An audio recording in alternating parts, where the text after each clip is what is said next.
15 жашымда келип мен базардан ящик жыйнадым. 3 сом 5 сомдон жыйнап келем, ремонттоп ошол эле дыйкандарга сатам. 3 ай сезонунда Бишкекке келип иштеп кеттим. Анан кийин Бишкекке келгенден кийин мен окууга тапшыргам. Окууга өтпөй калдым. Анан кийин тагдырымда окуу жок. Анда мен иштейм деп туруп анан иштеп баштадым. Бир сезондо канча акча таап койчусуз? Ящиктен тапкан биринчи кирешем однокомнатный квартира алгам. 20 жашымда. Ящиктерби? Ящикте. 19-20 жашымда однокомнатный квартира алгам. Жаш кезиңизде эркек киши тем более чоң акчаны кармаганда көп кетет эмеспи? Сизде ошондой учур болду беле? Мен аябай башында банкрот болгон учурумда кыйналдым. Көчөдө жатып, ыйладым, оор абалга түшүп кеттим. Жатарга жер жок жүргөн учурда мени бир күн даватка жөнөттү да. Ал жак арзан экен негизи, көчөдө жаткандан көрө. 50 сомго 3 күн жашап келесиң. Анан мен аябай ошондой туура жүрөгүмдө Кудайды таап алдым. Экөөбүз түз сүйлөшүп алдык Алла Таала менен. Мына ошол сүйлөшүү бүгүнкү күнгө чейин жүрөт да. Ошол сүйлөшүүңүз эсиңизде барбы? Ош базардын башында отуруп алып жаттап атам да ошол дуанычы. Кагаз кармалып. Кагаз кармалып жаттап атам да. Аллахумма антал гани дейт экен да. Аллахым сен байсың дейт. Ванал фахрена фаманиядул фахрена илал гани я раб. Мен аябай кедеймин дейт да. Сен кедейлерге сен жардам бересиң го дейт да. Сенин казынаң кең го дейт да. Сен мага жардам берчи деп. Мен ушуну кайра айта берем. Маанисин деле түшүнбөйм. Кайра айта берем. Ошону айтсам эле содам жүрөт. Ошону айтсам эле содам жүрөт. Мына ошондой нерселер мындай бир калыптап коет экен да.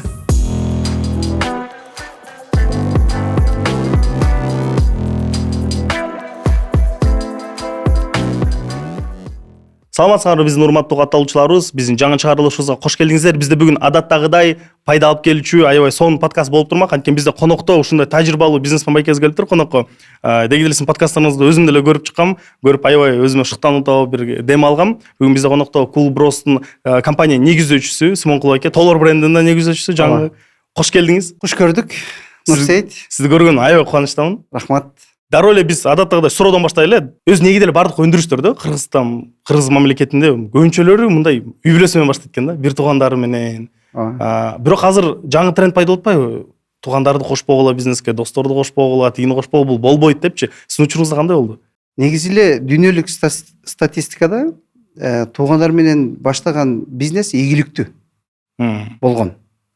И болуп келатат азыркы күндө эле. Бирок бунун өзүнүн бир чеги бар да. Кайсы бир деңгээлге бизнес жеткенде туугандарды тааныбай калат. Туугандар жамандыгынан эмес. Анын ичиндеги баягы жөндөмдүүлүктөрү жетишпей калат да адамдын. Мына ошондон улам компания ал кишини тандап, ылгап, жактырбай калган учурда туугандар менен коштошуш керек болот да. Кайсы учурга чейин туугандар менен иштешсе болот? Айтайлы миллионго чейин. Миллионго чейин. Долларбы же сом менен? Доллар. Ага чейин.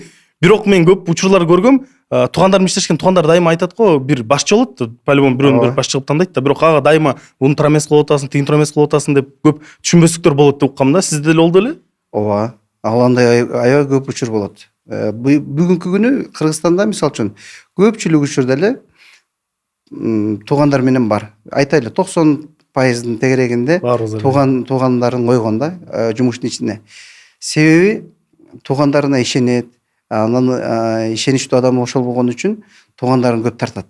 Же болбосо оор учурга туугандары туруп бериши мүмкүн. Бул жерде туугандар аябай керек. Бизнестин башталышында туугандар керек. Бир канча убакыт келгенден кийин жана айткандай, туугандардын чыгышы зарыл болот да. Себеби компаниянын ичинде өсүү учуруна келгенде ошол туугандар тоскоолдук кылат компанияны өстүрбөгөнгө. Ошондой эле учурлар көп жумуштун. Кандай келишпестиктер болду эле туугандарыңызга, бир окуялар барбы? Ооба. Мен мисалы үчүн окуялардын ичинен туугандарда мен айтам да, бир кадрды тандаш үчүн атайынага туура эмес тапшырма берип көрөм да. Кандай аткарат экен депчи. Мен аны тандагым келип атат, сынагым келип атат. Ошол учурда тапшырманы берип мен кетип кечинде келип туруп, кандай болду? Баягы бүтүрдүңбү десем, сиз кеткенден кийин иниңиз келип көрдү дагы, туура эмес деп айтты эле, мен аны токтотуп койдум дейт. Анан келем да мен иниме айтам да, сен буну эмнеге токтотуп койдуң? Мен атайын буга туура эмес бердим эле, текшерип аттым эле десем, өтүп кетип атып, туура эмес кылып аткан экен, токтотуп койдум да. Мен эмне жаман иш кылдымбы? Мен компанияга эмне зыян келтирип атамбы?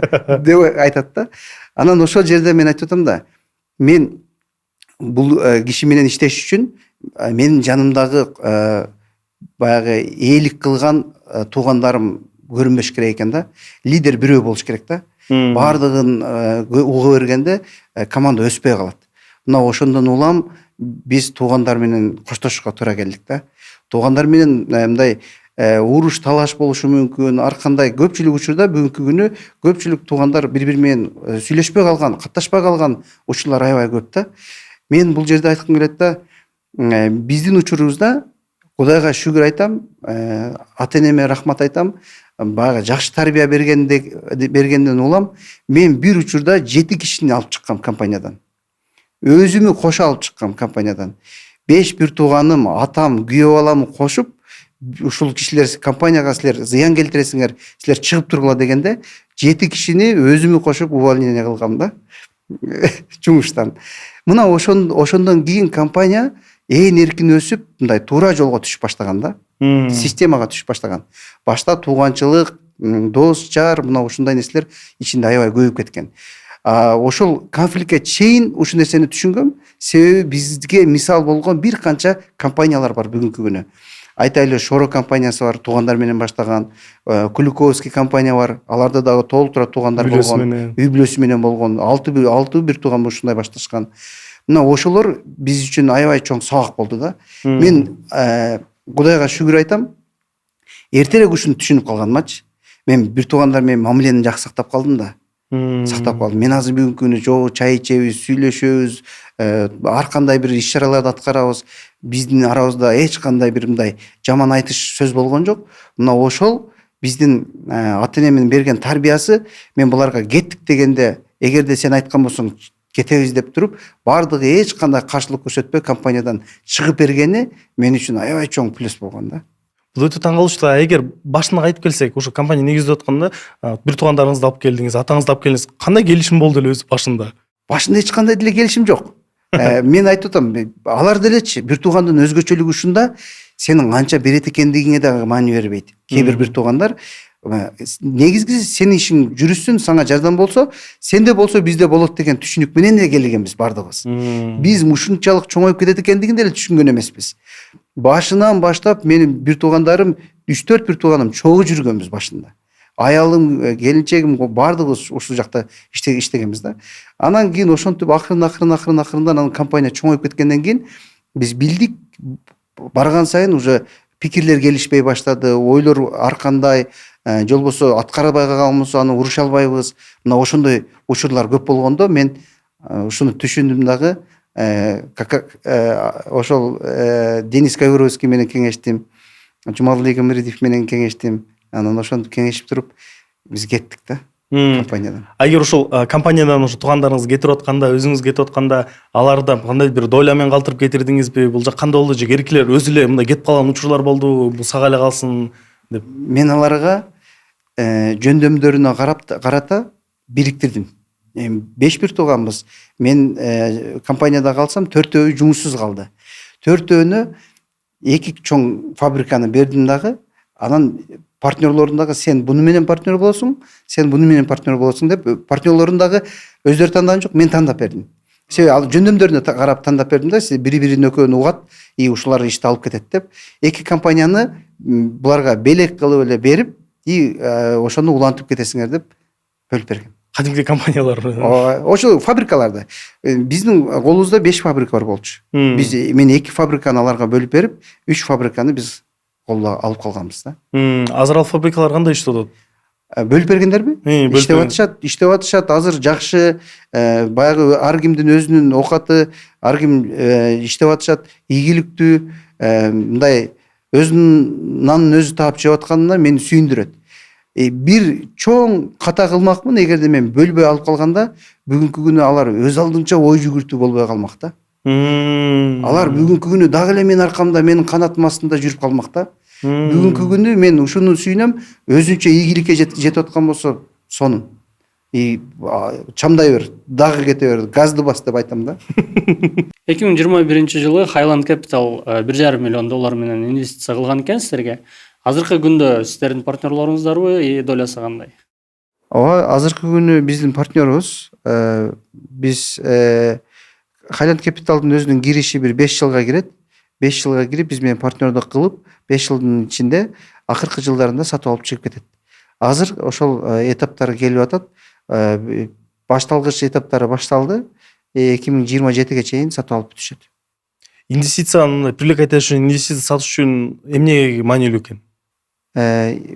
Инвестицияны тартыш үчүн бул компаниянын башындагы лидер кандай экендиги аябай маанилүү. Ага берилген баа маанилүү.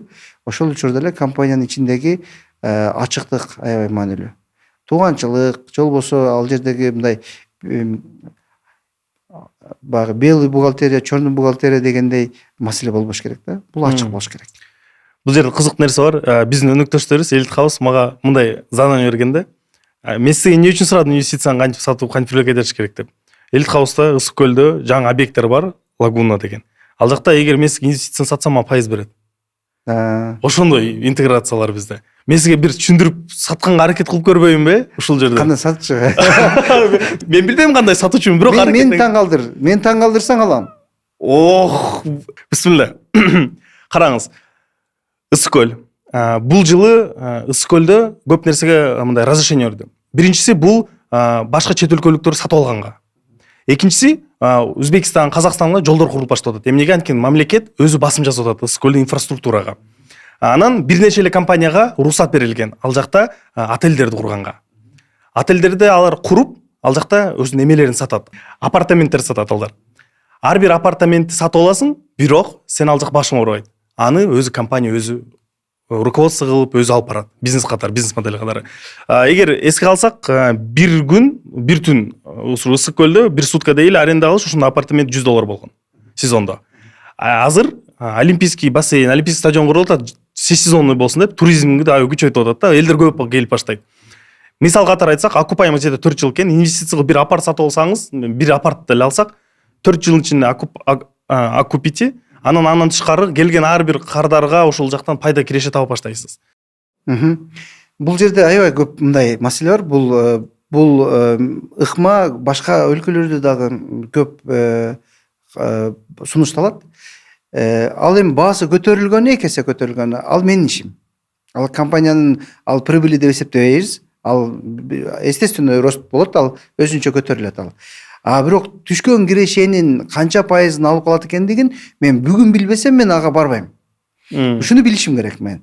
Себеби ушуну билсем, мен канча жылда актайт экендигими мен өзүм болжолду эсебимди чыгарам. Андан кийин мен эгерде ал компанияга мен баш бербейм, мен ал компания мага жакпай калды, мен эркин ойногум келип атат десем, эгерде мага ошондой мүмкүнчүлүк берген болсо, бул жакшы көрүнүш. Мен башка жактан кирип көрбөйүнбү?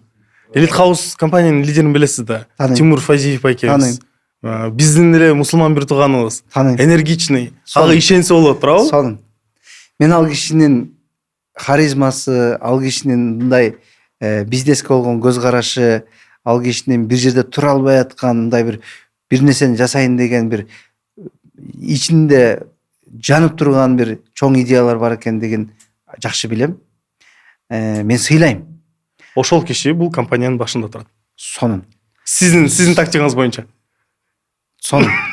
Бул кишинин кадамдары ой жүгүрткөнү мага аябай жагат. Биз эксклюзив айтып кетпелиби? Буюрса бизге да келет. Комментарийге жазып кеткиле суроолоруңарды. Сонун келсин. Ал жигит мен сыйлайм. Как бизнесмен катары ал кишинин баскан, таштаган кадамдарын мен мындай айтканда баа берем. Мындай суроо берейин. Ушундай лидерлерге доверять эсе болобу? Мындай инвестиция тараптан. Болот. Негизгисин айтайынбы? Саясатка аралашпаш керек. Ошого аралашпаса эле болду. Достор, уктуңар. Билбейм, сатылбай калдык. Жок, жакшы сунуш мен бир көрөм. Жакшы сунуш мен бир барганда көрөм. Сиз таанышып коюш керек, Жана шарттары менен сүйлөшүп көрөм. Шарттары туура келген болсо, эмнеге болбойт? Жакшы нерсе. Ысык көл дүйнөдө жок жер. Ысык көлдөй дүйнөдө жок.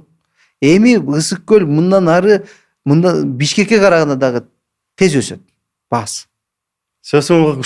Биз 4 сезон Ысык көлдө жашайбыз.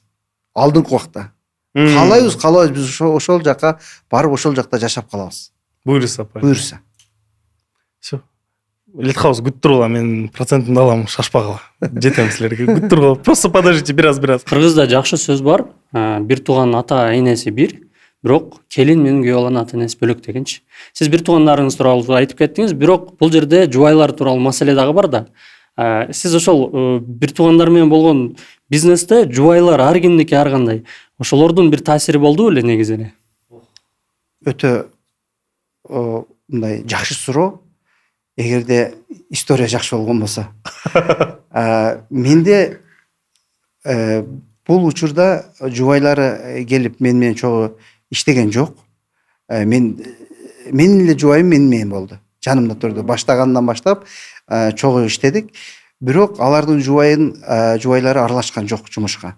Ошол эле учурда мен компанияны бөлүп бергенде дагы менин аялым тараптан бир да сөз чыккан жок. Эмнеге буга мындай бердиң, буга же мындай бердиң деген сөз болгон жок. Же болбосо алардын жубайы тараптан дагы эмне үчүн деген суроолор болгон жок. Ошол бул нерсе дагы баягы аял жакшы, эр жакшы дейт. Бул сөзгө баягы каалайбыз, каалабайбыз моюн сунабыз. Алардын келинчектери жакшы болгондуктанбы деп ойлоп калам да. Болбосо ар кандай суроолорду берип, же болбосо эмне деген алардын деле мындай жүрөктөрүн сыгып ушундай кадамдар болсо болот эле да. Бирок андай маселе болгон жок. То есть мындай оңой эле чечилип кетти. Оңой чечилди. Эми негизи бир туугандардын деле баягы үйдө өзүнүн орду болгондугу үчүн аялдарды аралашкан жок да. Мага могул учур кызыктуу. Сиз чечим кабыл алдыңыз да, компанияны кетиш керек, уже болбой барып атат деп. Ошону барып кантип айттыңыз? Кандай подход менен кантип сүйлөдүңүз? Бул эми кызыктуу го. Мен элестетип көрдүм да, мен бир инимди чыгарайын деп атам, бир тууган. Мен ага кантип келип айтам, уже коркуч, страхны. Аябай оор. Бардыгынан дагычы, мен атамы иштен кетиргенде мен үчүн аябай оор болду. Мен атама айта албай койдум мен. Ата, сиз иштен кетишиңиз керек депчи. Атама башка бирөөнү айттырдым да. Түшүндүрттүм да. Мен атама унчуккан жокмун, биз кетишибиз керек деп эле мен бизди айтып атам, атам кетпейт да. Атам арагын кетиргенбиз да. Бирок мен эми атам иштетейин деген оюм жок. Бирок атам дагы мага жардам берейин деген ойдо да. Ошол мындай жакшы ниетте, жакшы аракетте, баягы баласынын ийгилигин мындай жоготуп албайын деген атанын да коркунучу бар да. Ошол учурда мен үчүн атама айтыш оор болду. Бир туугандарыма мен түшүндүрдүм да. Мына ал окуяны көргүлө, бул окуяны көргүлө депчи. Биз эгерде азыр ушул кадам менен кеткен болсок, мен сенин көңүлүңдү оорутуп койсом, сен өмүр бою капа болуп калышың мүмкүн. Бирок мен сени башка жактан таба албайм да. Бир тууган кайра табылбайт. Аял табылышы мүмкүн, бала табылышы мүмкүн, бирок бир тууган табылбайт. Бир тууганды бул таба алгыс инсан да. Буну менен өтө сый мамиледе, жакшы мамиледе, жакшы көз карашта калышыбыз керек да бири-бирибиз менен. Мен ошону түшүндүрдүм. Ошону түшүнгөн үчүн мен бүгүн дагы, азыр дагы рахмат айтам да. Силер мени ошону жакшы түшүнгөнсүңөр депчи. Себеби мен эгерде булар түшүнбөй калганда, балким мен артка кетмекмин. Балким мен бүгүн чоңой алмак эмесмин деп ойлойм да. Бул жакта чоңураак ойлоп тур. Туугандар жөнүндө жакшы теманы баштап кеттиңиз. Анткени азыр көбүнчө пикирлер болуп атпайбы? Ушул жаш муунда бир тууганчылыктын сезим жоголуп барып атканын сейит. Бири-бирине болгон мамиле өзгөчө мурункуларга караганда. Мурун сиздерди кантип тарбиялады эле ушунчалык бири-бирибизге түшүнүк менен карап, ушундай бир чогуу эле иш баштаганды элестеттиңизби? Туугандар чогуу бир иш баштап атат. Бул уже ондай эрчилик. Бул тарбиядан да. Үй бүлөдөгү тарбиядан. Бул негизи эле бардык эле адамдагы жакшы сапаттардын көпчүлүк мындай баалуулуктар бул энеден келет экен да. Эненин сүтүнөн келет экен. Атадан келет экен. Мына ошол кишилердин тарбиясынан улам ушундай бир туугандык, жакындык, бири-бирине күйгөн бир өзгөчөлүк бир сыпаттар пайда болот экен да. Бул дагы мен эсимде, эми биз кичинебизде бир эле жатат элек го. Бардык эле узун төшөк салып эле мындай узун жатат эле айылдачы. Бир комнатада аларды көрүп жүрөсүң, жатып бири-бириңе жытың сиңген да. Анан ошондой баягы үй тар болсо дагы баягы бири-бириң менен жакын жүргөндүгүң ошол баягы мээрим сиңип калат экен да.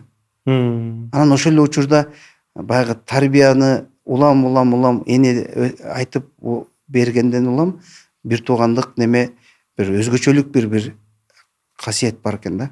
Тарбиялоо боюнча ушул ата энеңизден бир чогуу баарыңызга бир насаат айткан бир окуя эсиңизде барбы? Ушул баар туугандарыңызга чогуу бир нерсе көрсөтүп берип же бир окуя айтып берген? Мен ушул өзүм да бүгүн бала тарбиялап жүрөм да. Анан кантип тарбиялашым керек, мен өзүм да кыйналам да кээдечи. Анан ошол учурда бизге кандай тарбия болгон эле, биз эмне болуп өстүк эле деген суроо келет да. Мен эми мугалимдин үй бүлөсүндө чоңойгом, атам апам дагы мугалим болгон. Анан ошол мугалимдердин үйүндө чоңойгондуктан биздин үйдө атам кечке жомок айтып берчү да бизге. Жомок айтып берип, ошол жомоктон улам кайсы бир адам өзүн көрсө мындай элестетип көрө алат экен да. Көп жомок оккан бала мындай жашоону элестетип, кыялданганды мындай узак кыялданганды түшүнөт экен да, көрсө. Калыптанат экен ушул жөндөмдөр. Мен биз билесиңби, сен кичинекейиңде кандай эле билбейм. Кечинде бир 10 мүнөткө чейин мультфильм болот эле. Мен да кенен эле болчу, кичине бала болгондо. Кенен болду. Биз 10 мүнөт эле мультфильм көрөт элек бир күндө. Ошону аябай күтөт элек. Ошону бай-байыны көргөндөн кийин жатат элек биз. Бай-байыны көргөндөн кийин жатат элек. Эми ошол аздык болуп калганын атам көрөт экен дагы. Мектептен диафильм деген аппарат болчу. Ал жерде пленканы салып алып туруп, анан сүрөттөр чыгат, цветной сүрөттөрдү өчүрүп туруп, дуалга түшүрүп алып туруп анан көрөбүз да. Анан атам орус тил мугалими болгондуктан, орусча аябай көп жомоктор, каармандар бар. Ошолор жөнүндө көп айтып берчи. Аябай кызык болчу бизге. Бизге которуп, кыргызчасын айтып берип, ушинтип бир бизге мындай өзгөчөлүк нерселерди ошол жактан үйрөткөн экен да. Баягы биримдүүлүк болгон, же болбосо бир жанагы окуялар бар го. Чыбыкты сындырып коет, бирден берип койсо. Анан чогултуп берсе сындыра албайт дегендейчи. Ошол эле учурда эмгек кылбаган бала кандай, келечеги кандай болот. Мына ушулар жөнүндө мындай жакшы бир нерсени калыптап койгон болсо, ошол нерсе кийин дагы эстен чыкпай жүрөр экен. Мындай айтканда бир фантазиянын ой жүгүртүүнү мындай тарбиялап койгон экен. Калыптап коет экен да. Мен аябай ушул нерсеге мындай маани берип калдым бүгүнкү күнү. Жомок айтып берейин дейм бүгүнкү күнү. Кээ бир чоң балдарым угушчу, кичинелер жомок укпай азыр аябай неметет да. Мисалы үчүн аракет кылам да ошол нерселерди кайталаганга. Бул тарбияла бул менталдык жактан көп пайда экен да, кичинекейинде бул тарбиялаганыңызчы. Мага да экинчи жак кызыктуу. Сиз мектеп учурунда жумушта иштегенсиз да, 9-класста 9-класска чейин окуп мектепте иштеп, анан университетке барган жоксуз. Сиз мындай базардын мектебин көрүп алдыңыз да. Бул экинчи жагыңыз да, бул уже мындай технический жак деп коелучу. Ошол жактан бир кызыктуу суроо пайда болду. Көбүнчөлөрдө да ал жакта спорда баланы туура тарбия бердиң, тарбияладың. Бирок кандай билимге ээ болуш үчүн каяка тапшыртыш керектигин көп ата энелер азыркыга чейин ойлонуп отурат го. Мен балам бул жака бербесем бул эч ким болуп чыкпайт депчи. Сиз деги деле мектепте да аягына бүткөн жоксуз, университетке тапшырган жоксуз. Бирок бир азыр каякта отурасыз. Бунун сыры эмнеде? Көрсө билим маанилүү экен же эмне маанилүү экен? Мамиле. Адам менен мамиле түзүү бул өзүнчө бир башкача нерсе. Билимдүү болуу, акылдуу болуу бул башка нерсе. Билимдүү, акылдуу аябай көп адам бар, бирок мамиле түзө албайт да. Мамиле түзүүнү үйрөнүш керек адам. Ким менен же болбосо мамиле түзгөндө ошонун кадамдарын билиш керек да. Кантип мамиле түзүш керек? Бир шаг артка кетиш керек болгондо артка кетип, кайра алдыга кетиш керек болгондо кайра алдыга кетип, ошол мамилени туура түзгөн адам болсо, жашоону деле жакшы түзөт. Көпчүлүк эле адамдар мамиле түзгөндөн көп кыйналып жүрүшөт да. Сиз качан түшүндүңүз эле мамиле түзүү бул эң маанилүүсү, эң башкы экен? Мен башында түшүнгөн эмесмин. Мен базарда келип иштеп калдым 9-классыман. Мына ошол учурдан баштап мен сүйлөй алчу эмесмин базарда туруп. Базарда келиң алыңыз деп айтканды билчү эмесмин, мындай уялчумун башында. Орустар келип калган болсо такыр эле сүйлөй албай калат элем. Бирок ошентип отуруп базарда бир байкалбаган бир билим бар да. Бул адамдын көзү менен сүйлөшүү, адамдын мындай чуйка адысына тиешелүү бир маселе бар да. Адамды алыстан карап туруп байкайсың да, көзүнөн карап байкайсың да. Бул алат албайт экендигин байкап калчубуз да. Бул клиент эмес, бул эмнени издеп жүргөндүгүн байкап калат элек. Базар ушундай нерсе, себеби көз алдыңан көп адам өтөт да. Көз алдыңан өткөндө тиги кишинин көз карашы баскан кадамынан карап эле оценка башталат, байкалат да. Себеби кечке көрүп отура берсең, адам өтө берсе көп нерсени байкап калат экен адам.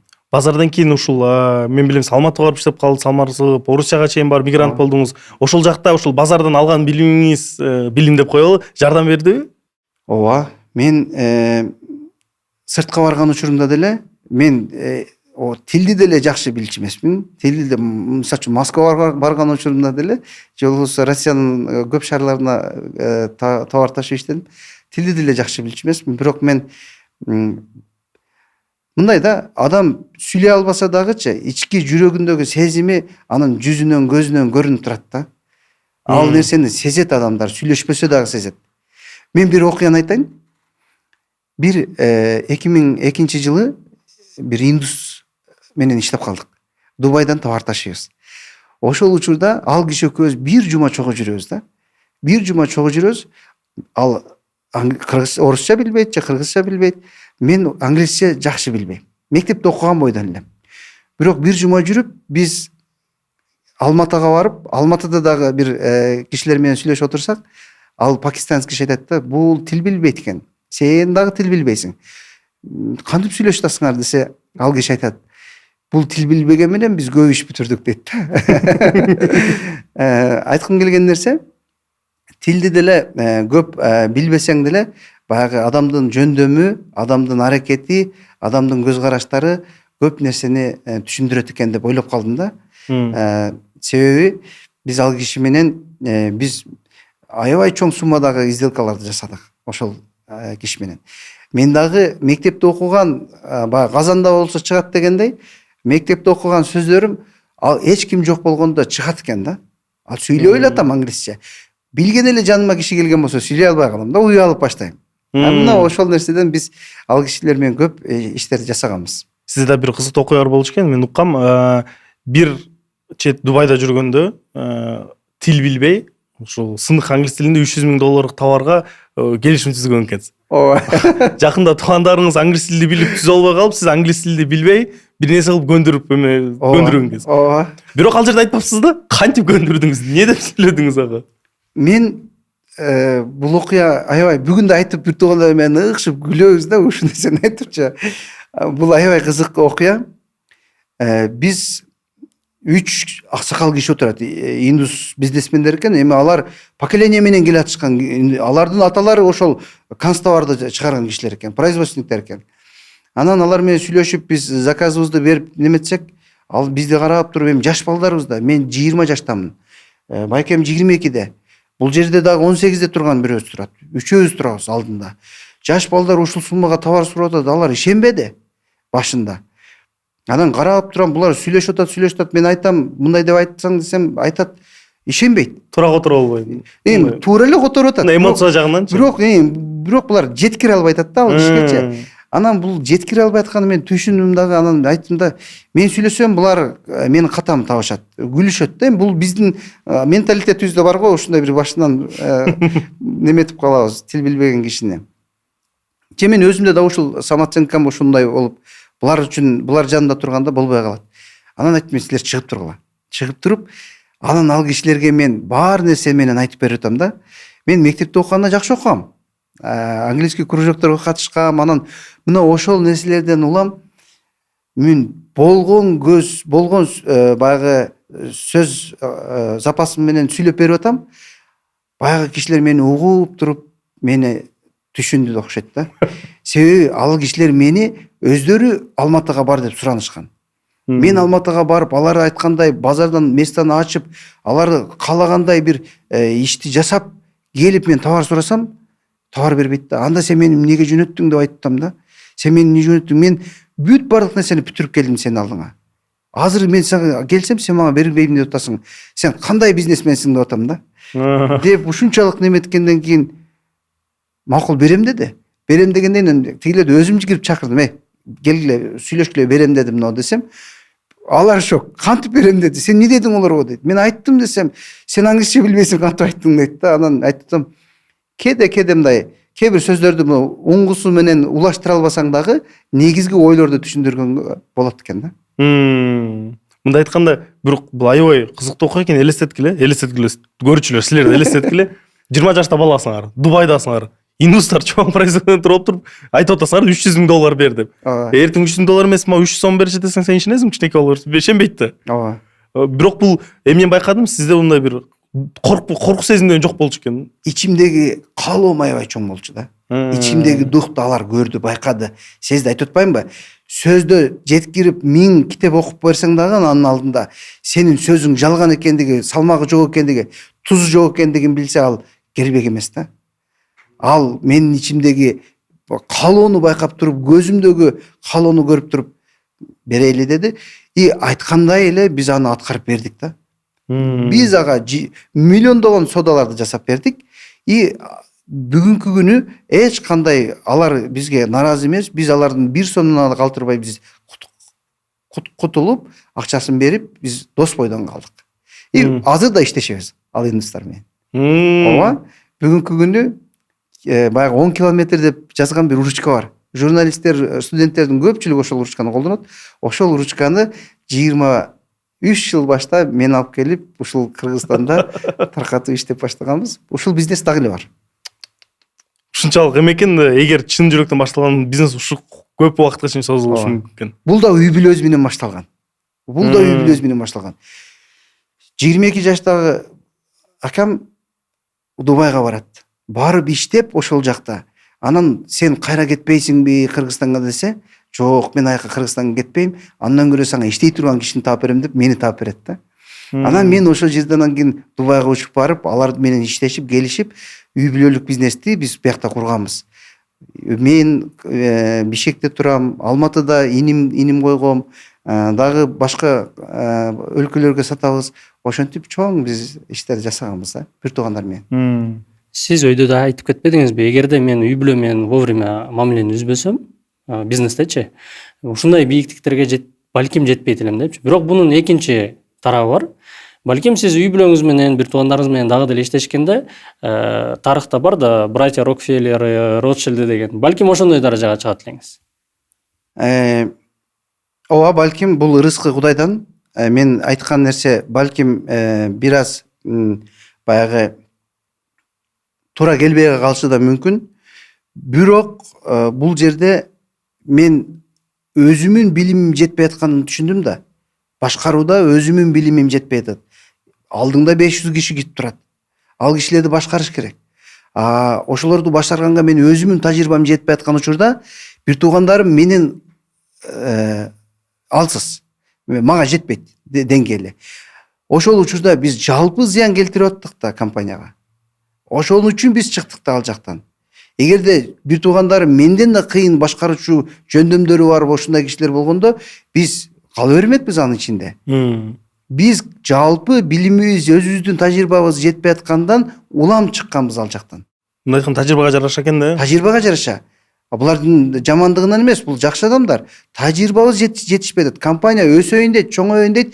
Биз бутылканын башындагы капкагындай турабыз ал жерде. Эч мындай компанияны чоңойгонго мүмкүнчүлүк бербей атабыз. Өзүбүз тоскоолдук берип атабыз компанияга. Мына ошондон улам чыкканбыз да. Демек, мындай айтыш керек экен анда. Бир туугандар менен бизнес баштаса болот, тажрыйбаңар жеткиче. Жетпей калгандан кийин уже кетип калыш. Андан ошол урушуп кеткенге чейин. Ушул конфликт интерес болуп баштаганга чейин туура жакшына кылып бөлүштүрүп, жол болсо бир туугандар чыгып туруш керек. Компанияны башкара турган кишилерге берип, өздөрү тек гана баягы түшкөн акчасын, пайдасын бөлүшүп алып турса, эң сонун. Биз азыр бул темага кайра кайтып келебиз, анткени компания жөнүндө көп кызыктуу суроолор бар да. Мага дагы бир нерсе кызыктуу. Сиз өзү жашооңузда көп нерсе саткансыз. ооба. Пияз, өрүк, не болбосун да ручкалар да сатыпсыз. Бул жашоодо көп нерсени сатып чыккансыз кезде. Анан ушул сатуучу, тажрыйбалуу сатуучудан мындай кеңеш сурагым келип атат да. Сатууда эң маанилүүсү эмне экен? Мындай лайфхак менен бөлүшүп кетсеңиз. Нени колдоносуз сатууда? Сатууда эң Жаштыкты эстеш керек болуп калдыбы? жаштыкты эстеш керек болот. Мен сатууда эми бул базарда отурган учурумду эстеп атам.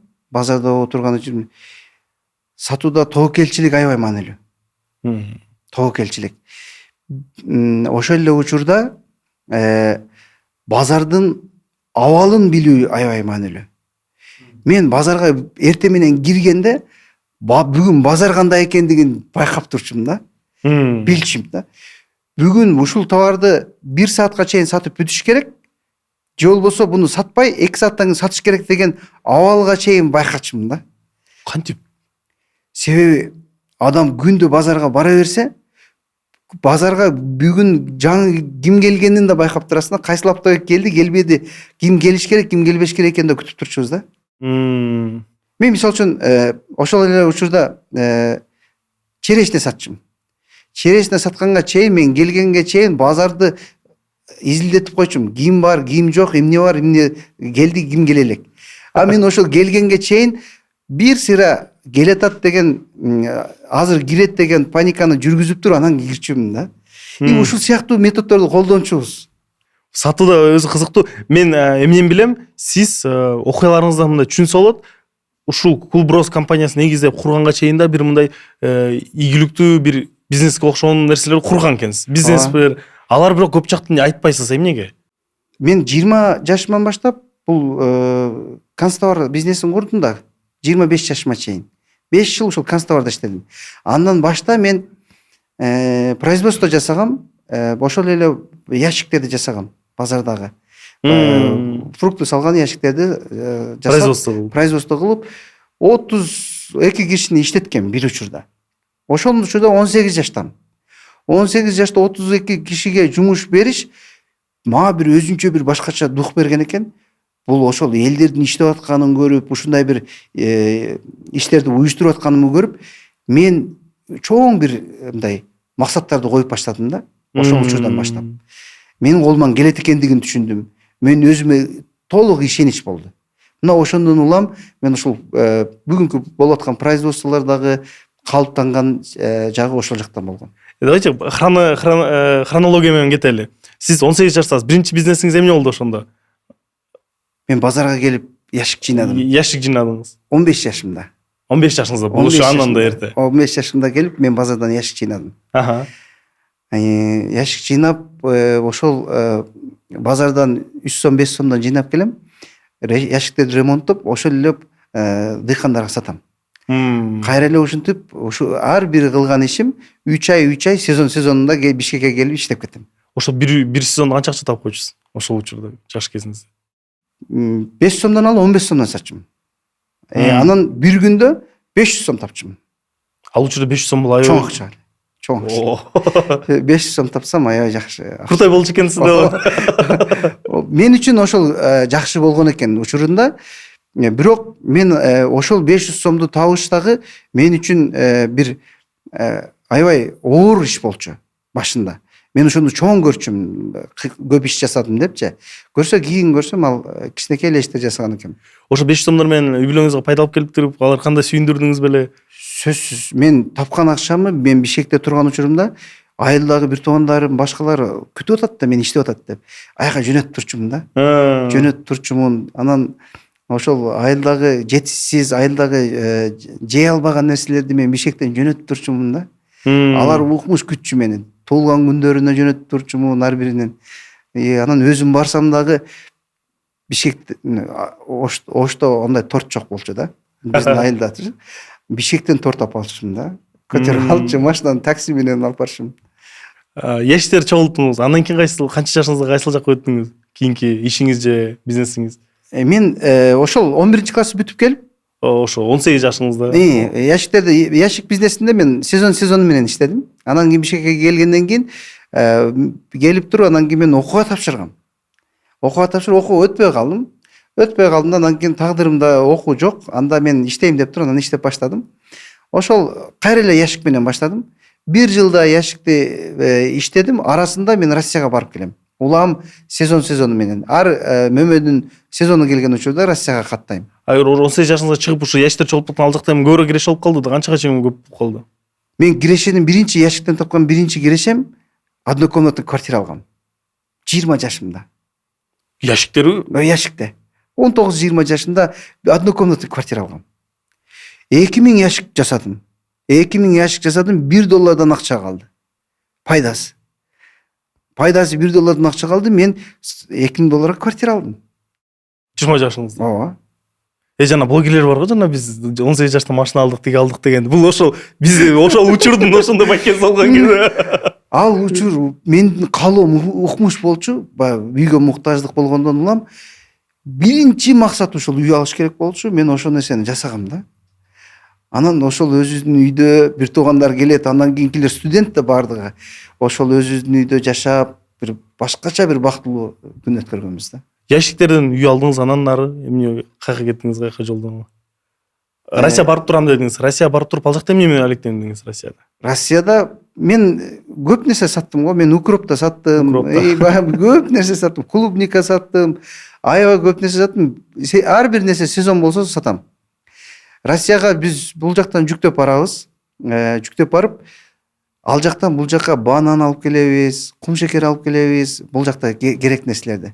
Алып келип турандан кийин ол Шопоков деген станциядан түшүрөбүз. Түшүргөндө Бишкекке түшүрсөк, ага НДС төлөш керек да. Анан качабыз дагы ошол жерден түшүрөбүз. Ал жерде бир болгону 2 мүнөт токтойт. 2 мүнөттүн ичинде биз банандарды түшүрүп калыш керек, кум шекерлерди түшүрүп калыш керек. Укмуш тез иштейбиз. Аягында өзү жетишпей калганда, поезд жүрүп кетип атканда чуркап түшүп кетебиз да. Ушул Шыкмаматов жок болчу экен да. Бул ал учур ушундай болчу да. Ал 2001-2002 жылдар болчу. Бул жерден мен кыска суроо пайда болуп кетти. Ушул банан, ар нерселер сатып аткандан мындай эң мындай кирешелүүсү кайсы болду? Эмнени сатканыңыз? Кокон гилес. Биздин кокон гилес. Мен кокон гилести сатканымда эң көп киреше табам. Канча болчу ошондо? Мен өзү 500 килограмм эле гилес алып барам. Алып барып 2 эсе кошуп сатам үстүнө. Сатылчу. И 15 мүнөттө бүтчү. 15 мүнөттө сатып бүтөт элем товарды. Бардым, койдум, 2 киши же 3 киши эле алып коет ушуну. Ушунчалык тез сатчубуз да. Ушу менен алектенип жүрдүңүз, ящиктер кылдыңыз, мигрант болуп жүрдүңүз. Анан каяка барып калдыңыз? Канча жашыңызда? Кийинки этап дейиличи. Кийинки этап мен ошол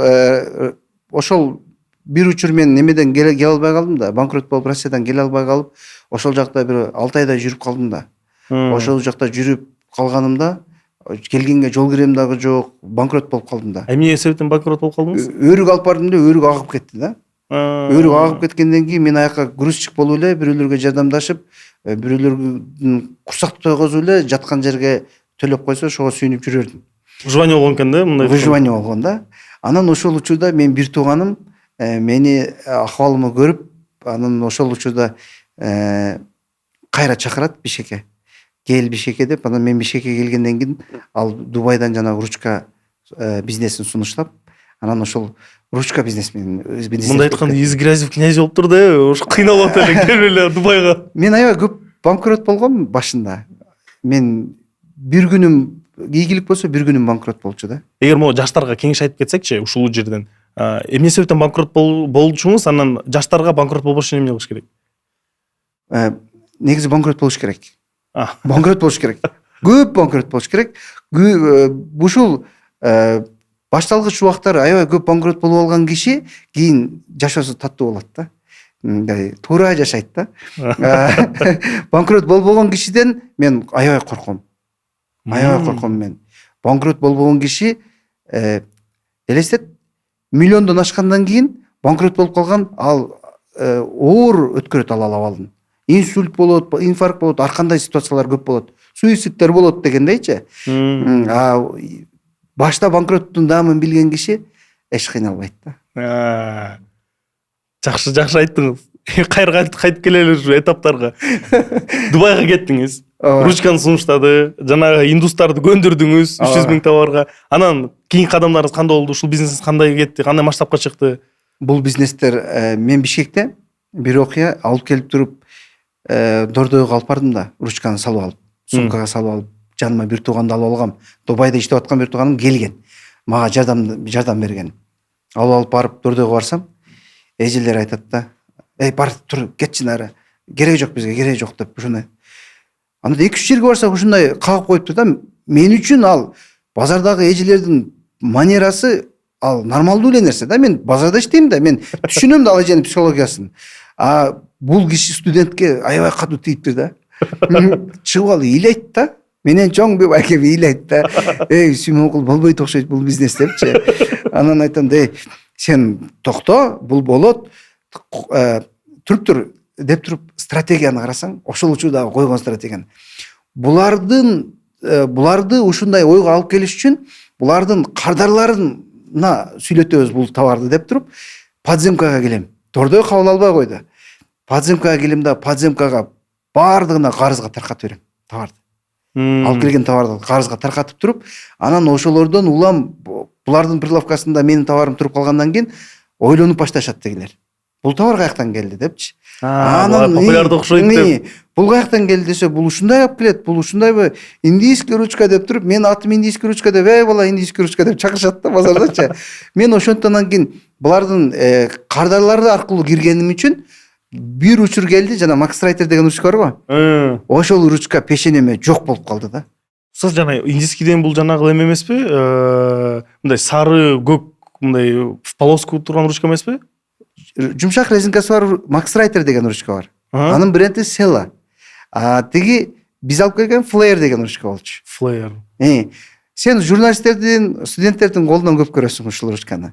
Мен атам журналист, колумда журналист, ошол билет. 10 километр жазат. Атайга көрсөңүз айтып коюңуз. 10 километр жазат, эч түгөбөйт. Жоготпосоң түгөбөйт, 3 жылга чейин түгөбөйт. Ушунчалык аябай сапаттуу, технологиясы жапондордуку да.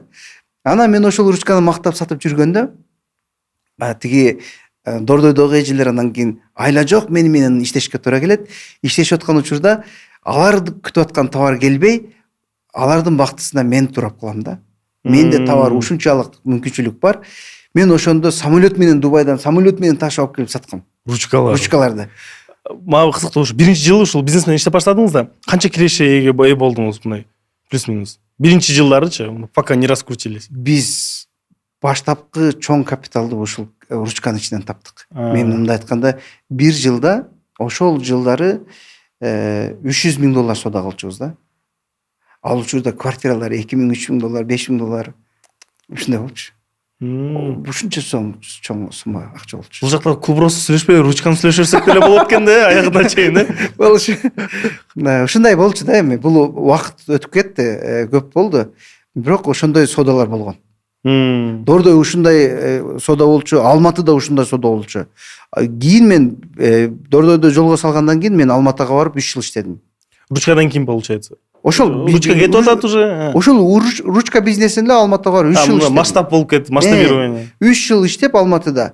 Мен Алматыда чоң соодаларды жасадым. Мен ошондо бул жака келип үйлөрдү алып, 3-4 үй алып, ошол жылдары аябай жакшы иштегенбиз. Катуу болгон экенсиз ошол. Сонун болгон.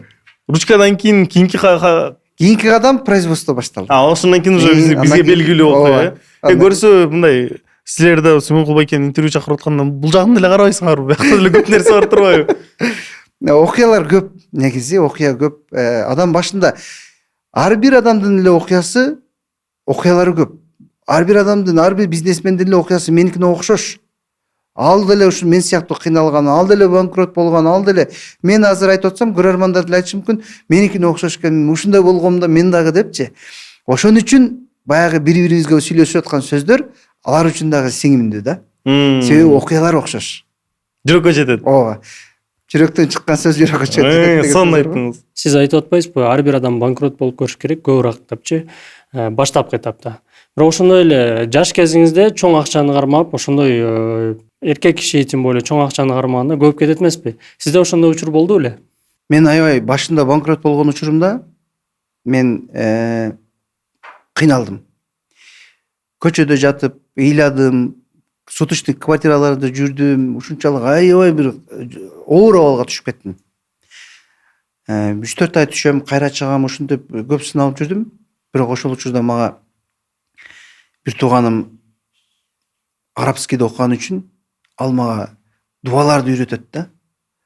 Айтат да, сен ушул дуаны окусаң байып кетесиң депчи. Ушул дуаны окусаң соодаң жүрүп кетет депчи. Анан дуаларды үйрөтөт. Анан мен ошол жерден мага жакшы, кээде кыйналган учурумда сөз аябай жагымдуу айткым келет. Соодадан жакшы болуп кеткенде унутуп баштайм. Бирок ошентип жүрүп мен жатарга жер жок жүргөн учурда мени бир күн даватка жөнөттү да. Бир тууган. 3 күн даватка барып келгенден кийин мен айттым, мен кайра барам дедим. Анан кайра да барып келдим даватка. Максат ал жак арзан экен негизи, көчөдө жаткандан көрө. 50 сомго 3 күн жашап келесиң. Даваттын берекеси ушунда болчу да. 50 сомго башында 2000-ci жылдары даватка чыксаң 50 сомго эле чыгат элең 3 күнгө. Мындай көчөдө калгандан көрө даватка келип. Ооба, суточныйга барсаң 10 сомдон жатасың. Курсагың тойгош керек да. Жетпейт да. Мен анан кайра даватка кеттим. Ошондон кийин барып келгенден кийин мен айттым да, сен эмнеге мага башта айтпадың дедим да. Сен эмнеге башта айтпадың мага? Ушундай экенин айтпай белең сен башта. Сен мага түшүндүрбөпсүң деп анан бир тууганым урушкам ошондо. Анан мен аябай ошондой бир туура жүрөгүмдө Кудайды таап алдым. Экөөбүз түз сүйлөшүп алдык Алла Таала менен. Мына ошол сүйлөшүү бүгүнкү күнгө чейин жүрөт да. Ошол сүйлөшүүңүз эсиңизде барбы? Ошол сүйлөшүү эсимде бар. Мен ошол биринчи кайсыл мечитке барганым да эсимде бар. Кайсыл киши мага амир сап болгону да эсимде бар да. Мени ушунчалык бир аябай туура жолго багыттап буруп койгон экен. Мен ошондо бир чекит койгонмун. Мына ошол мени кийин жолдон бузбады. Мени чоң акчада кыйнап койгон жок да. Себеби ага чейинки кыйынчылыктарды билдим. Андан кийинки бүт бардык нерсе Алла Таала аркылуу болуп атат. Ал көрүп турат, ал байкап турат. Ушул нерселер мени бүгүн деле үстүдөн тип кармап, бирөө кармап тургандай эле кармап турат. Эгер могу дуа жөнүндө айтып кетсеңиз, дуаңызды айтып кетсеңиз, дуаны айтып анан сүйлөшкөндө мен конкретно кантип сүйлөштүңүз, сөздөрүңүз анткени мен билем, азыр бирөө көрүп отурат да, ушундай элечи, оор абалда. Анан ага да кызыктуу да, кайсы дуаны айтсам, анан кантип сүйлөшүшүм керек Алла менен. Мен да ишим оңой болуп кетиши үчүн деп. Мен деле мындай маанисин түшүнбөдүм да. Бирок ал мага айтып атат да, жазып берген. Мен эстеп алам. Ош базардын башында отуруп алып жаттап атам да ошо дуанычы. Кагаз кармоо. Кагаз кармоо жаттап атам да. Аллахумма антал гани дейт экен да. Аллахым сен байсың дейт да. Ванал фахрина фаманиядул фахрина илал гани я раб деген дуа экен да. Мен арабчасын жаттадым. Мага арабчасын жазып берди. Мен аябай кедеймин дейт да. Сен кедейлерге сен жардам бересиң го дейт да. Сенин казынаң кең го дейт да. Сен мага жардам берчи деп деген дуа экен. Мен ушуну кайра айта берем. Маанисин деле түшүнбөйм. Кайра эле айта берем. Ошону айтсам эле соодам жүрөт. Ошону айтсам эле соодам жүрөт. Мен ошол айткан сайын ошол нерсем ыйманым өйдө көтөрүлүп атты да. Мына ошондой нерселер мындай адамды аябай бир өзгөчө бир калыптап коет экен да. Ошол учурда сизди ушул түз жолго бурган амир сап азыр билеби ошол сизди түз жолго бурганын? Мени ал киши билет. Мен ал киши менен көп сүйлөшүп жүрдүм. Аябай жакшы киши болчу. Азыр раматылык болуп кетти. Нурлан деген художник киши болчу. Аябай жакшы киши болчу. Ташкөмүрлүк. Ал кишини мен чындап бир жүрөгүм менен адамды сүйгөмүн. Ошол киши мени мындай туура багытка буруп койгондо бүгүн да рахмат айтам да. Өзү көбүнчөлөр айтат го, кээбирки бизнесмендердин мындай дүйнөсү тынч эмес эч качан депчи. Алар дайыма бир нерсени ойлонуп жүрөт, бизнестерин. Кимде ким Алла менен бизнес кылып турган болсо эч качан ойлонбойт дейт экен да. Мен ушул кээде өзүмө дагы суроо берем да. Кудайын таппай жүрүп бизнес кылып жүргөн кишилер темир кишилерби деп ойлоп калам да. Кантип ушунчалык нагрузканы алып жүрүп, бирок Кудай менен байланышы жок жүргөн кишилерге мен таң калам. Биз кичине болсо эле тобокелчилик, Кудайга салып коюу, же болбосо Кудайга ишенип коюу, Кудайдан суроо, ушул маселелер бизди көп стресстен арылтат да, сактайт да. Бир нерсе болсо эле Кудайга неметип намазды окуп туруп бир даттанып айтып алып туруп кыйла бошоп калам да. Ал кишилер бошобой жүрөт да. Чогулуп жүрөт. Анан кантип кыйналбай жүрүшөт, мен таң калам. Бирок ойлоп көрсөң ушул чоң ишкер бизнесмендердин көбүнчөсү бир жаман бүтөт э, ооруп калып, инсульт, инфаркт, ушундай бир жүрөккө нагрузка жүрөккө. Мен ошон үчүн айтам да, жүрөккө нагрузка бербей, мүмкүн болушунча чыгарып ташташ керек. Мүмкүн болушунча даттанып айтып ташташ керек, сүйлөшүш керек. Алла Таала менен сүйлөшкөндө бул нерселердин бүт бардыгы ордуна келет. Анан ырыскы Алладан экендигин түшүнүп алгандан кийин эч нерседен кыжалатчылык жок. Каяка барсам деле Кудай өзү карап турат, өзү байкап турат. Сиз балким мындай салыштырма болду эле, бир ушул эле сиздин деңгээлиңизде ишкерлер бириңиздер менен сүйлөшүп турасыздар да. Мындай сүйлөшкөндө түшүнөсүз да, ал ала менен бизнес кылбайт экен, ал мындай аябай стрессте жүрүп, ошо менен сүйлөшкөндө мындай кандайдыр бир айырмачылыктар байкадыңыз беле, наглядно мындай айтканда? Сөзсүз байкалат.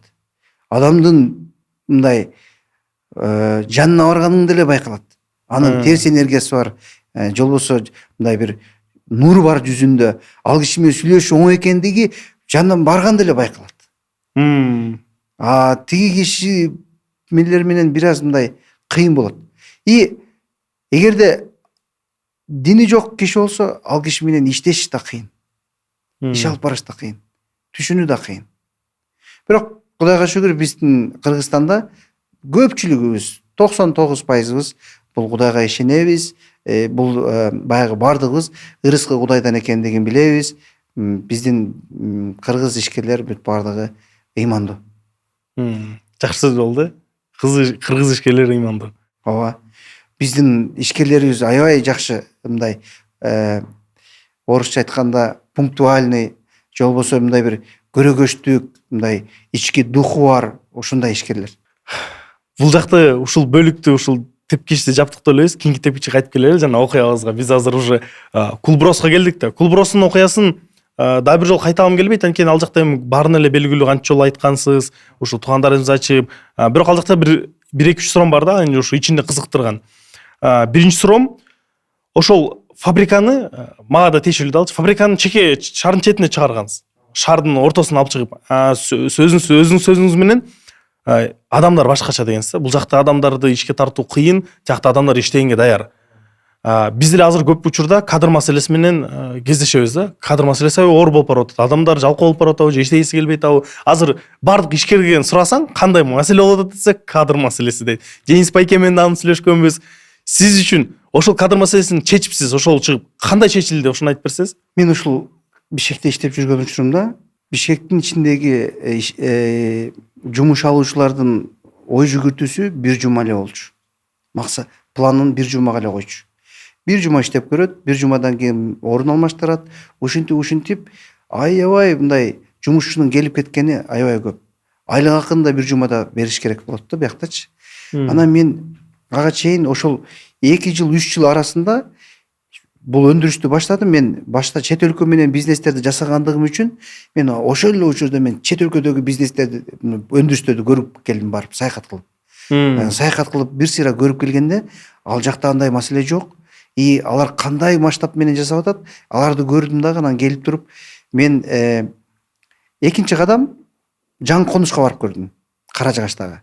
Барып көрүп жасап көрдүм. Ал жакта бул бизнес туура кетти. Ал жерде дагы ошол чоңойто алдым. 50-60 кишини кылдым, бирок дагы эле сезип атам, ал жерде дагы эле ушул сыяктуу окуялар кайталанып атат. Сиз вирус дедиңиз эле, вирус. Мен айттым, мен буну айтып коем, бул вирусу бар адамдар депчи. Анан айтам да, кыздар кегиле максат коёйлу, чоң кыялданайлы, ушул компанияны чоң абалга алып келебиз десең, сиз акчаны бериң, андан кийин бизге аны айтпаңыз деген ошолор келет да. Түшүнгүсү келбейт да. Анан ошол ар кайсы жерге кирип жүрүп иштеп жүрүп булар ооруп калган да, бир жерде тура албайт.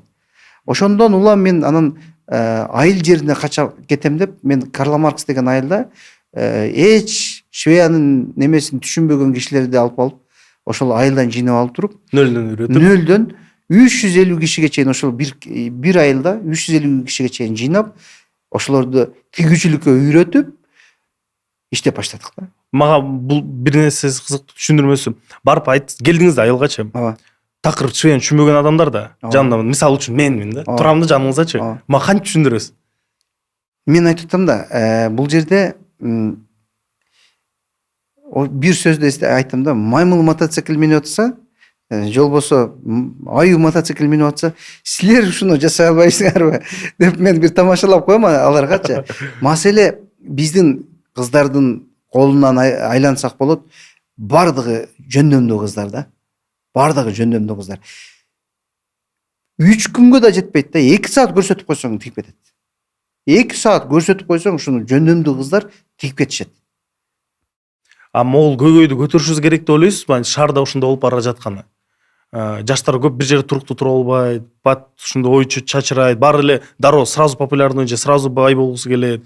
Бул оорубу? Мен буну башта жумушчуларды өзүм кармай албагандан улам өзүм кээде жумушчуларды күнөөлөчүмүн да. Бирок мен андан кийин көп ойлорум өзгөрдү. Мен бүгүнкү күнү жетекчи да дейм. Мисалы үчүн кээ бир бүгүнкү күнү компаниялар бар. Ал жакта жумуштан кеткендер өтө саны аз. Себеби эмнеде? Себеби ошол компаниянын ичинде чоң бир максаттар бар. Ошол максаттарды бул компаниянын ичинде иштеген кишилер түшүнөт. Ал жетекчи, ал жумуш алуучу менен өтө жакшы тыгыз мамиледе. Биз бүгүн мамилени туура түзө албагандан улам ал жумушчулар кетип калат. Эгерде мен бир жерге барсам, келечекте максатымды көрө албасам, ошол жерде кийин келечегим кандай болот экенин көрө албасам, мен үчүн туман болсо мен да кетем. Эмнеге кетпешим керек? Ошол нерсени биз бөлүшүү деген нерсени кыла албай атабыз бүгүнкү күнүчө. Бүгүн бөлүшүшүбүз керек. Ар бир жумушчу бардыгы эле менеджер болсун, управляющий болсун, же болбосо жөнөкөй бир жумушчу болсун, ошол орунга келе алат экендигин билиш керек. Жок, бул баары бир өзүнүн тууганын коюп коет. Бул өзүнүн тууганынан башка эч кимди койбойт десе, албетте бул менеджер ал жерден өзүнүн өсө турганын көрбөйт. Бул жерде тууганчылык маселеси жок. Бул жерде кимдин таланты бар, кимдин өзгөчөлүк жөндөмү бар, ошол жөндөмгө гана мамиле бере турган иш компания болгон болсо, анда бул жерде бул келечегин көрөт. Ошол жерде мен эртең жетекчи болом дейт. Же болбосо мен эгерде ушул компания менен 5 жыл иштеген болсом, мен ушул ийгиликтерге жетет экенимди толук билем деп туруп, ошол жерден иш баштайт да. Мына ошол нерсени бүгүнкү күнү биздин ишкерлерибиз ошол мамилени булар менен жакшы кыла албагандыгыбыздан улам бир тоскоолдуктарга келип атабыз да. Бизде бүгүнкү күндө тигүү тармагында бизнесмендер көпчүлүк индус, пакистанец мигранттар менен ошол кадр маселесин чечип келет. Сиздин цехтериңизде мигранттар барбы? Бар. Канча пайыз? 20%. Көбөйүп барып атат, э? Ооба. Бүгүнкү күнү өндүрүш үчүн аябай чоң жардам алардын келгени. Бүгүнкү күнү биздин жумуш алуучулар бизде аз болгондон улам муктаждыктан улам аларды алып келип атабыз. Болгон болсо өзүңүн тилиңде, өзүңүн менталитетиңде сүйлөшкөн адамдан өтөрү эмне жок. Биз аларды алып келип аткандыгыбыздын себеби жумуш биз алган заказдар өз убагында чыкпай аткандыгынан кардар биз менен кол үзүп аткан учурда булар келип бизге жардамга келип атат. Буну туура кабыл алайлы. Булар келсе, булар Кыргызстанга экспортко чоң салымын кошуп атышат. Булар алган $400 айлыгынын $200 ушул жакта коротуп атышат. Мамлекетке ар бири 6.000 сомдон 12.000 сомго чейин булар виза алыш үчүн акча төлөп атышат. Ар бир визасы уланган сайын акча төлөп атышат. Булар биз үчүн чоң күч, кол, пут. Булар бизге керек. Биз эгерде экспорт өлкөсү болобуз деп аткан болсок, биз эмне экспорт кылабыз? Картошкабы, этпи, же алмабы? Эчтеке экспорт кыла албайбыз биз бүгүнкү күнү. Биз камсыздай албайбыз кошмо өлкөлөрдө. ушул айткан нерселер менен.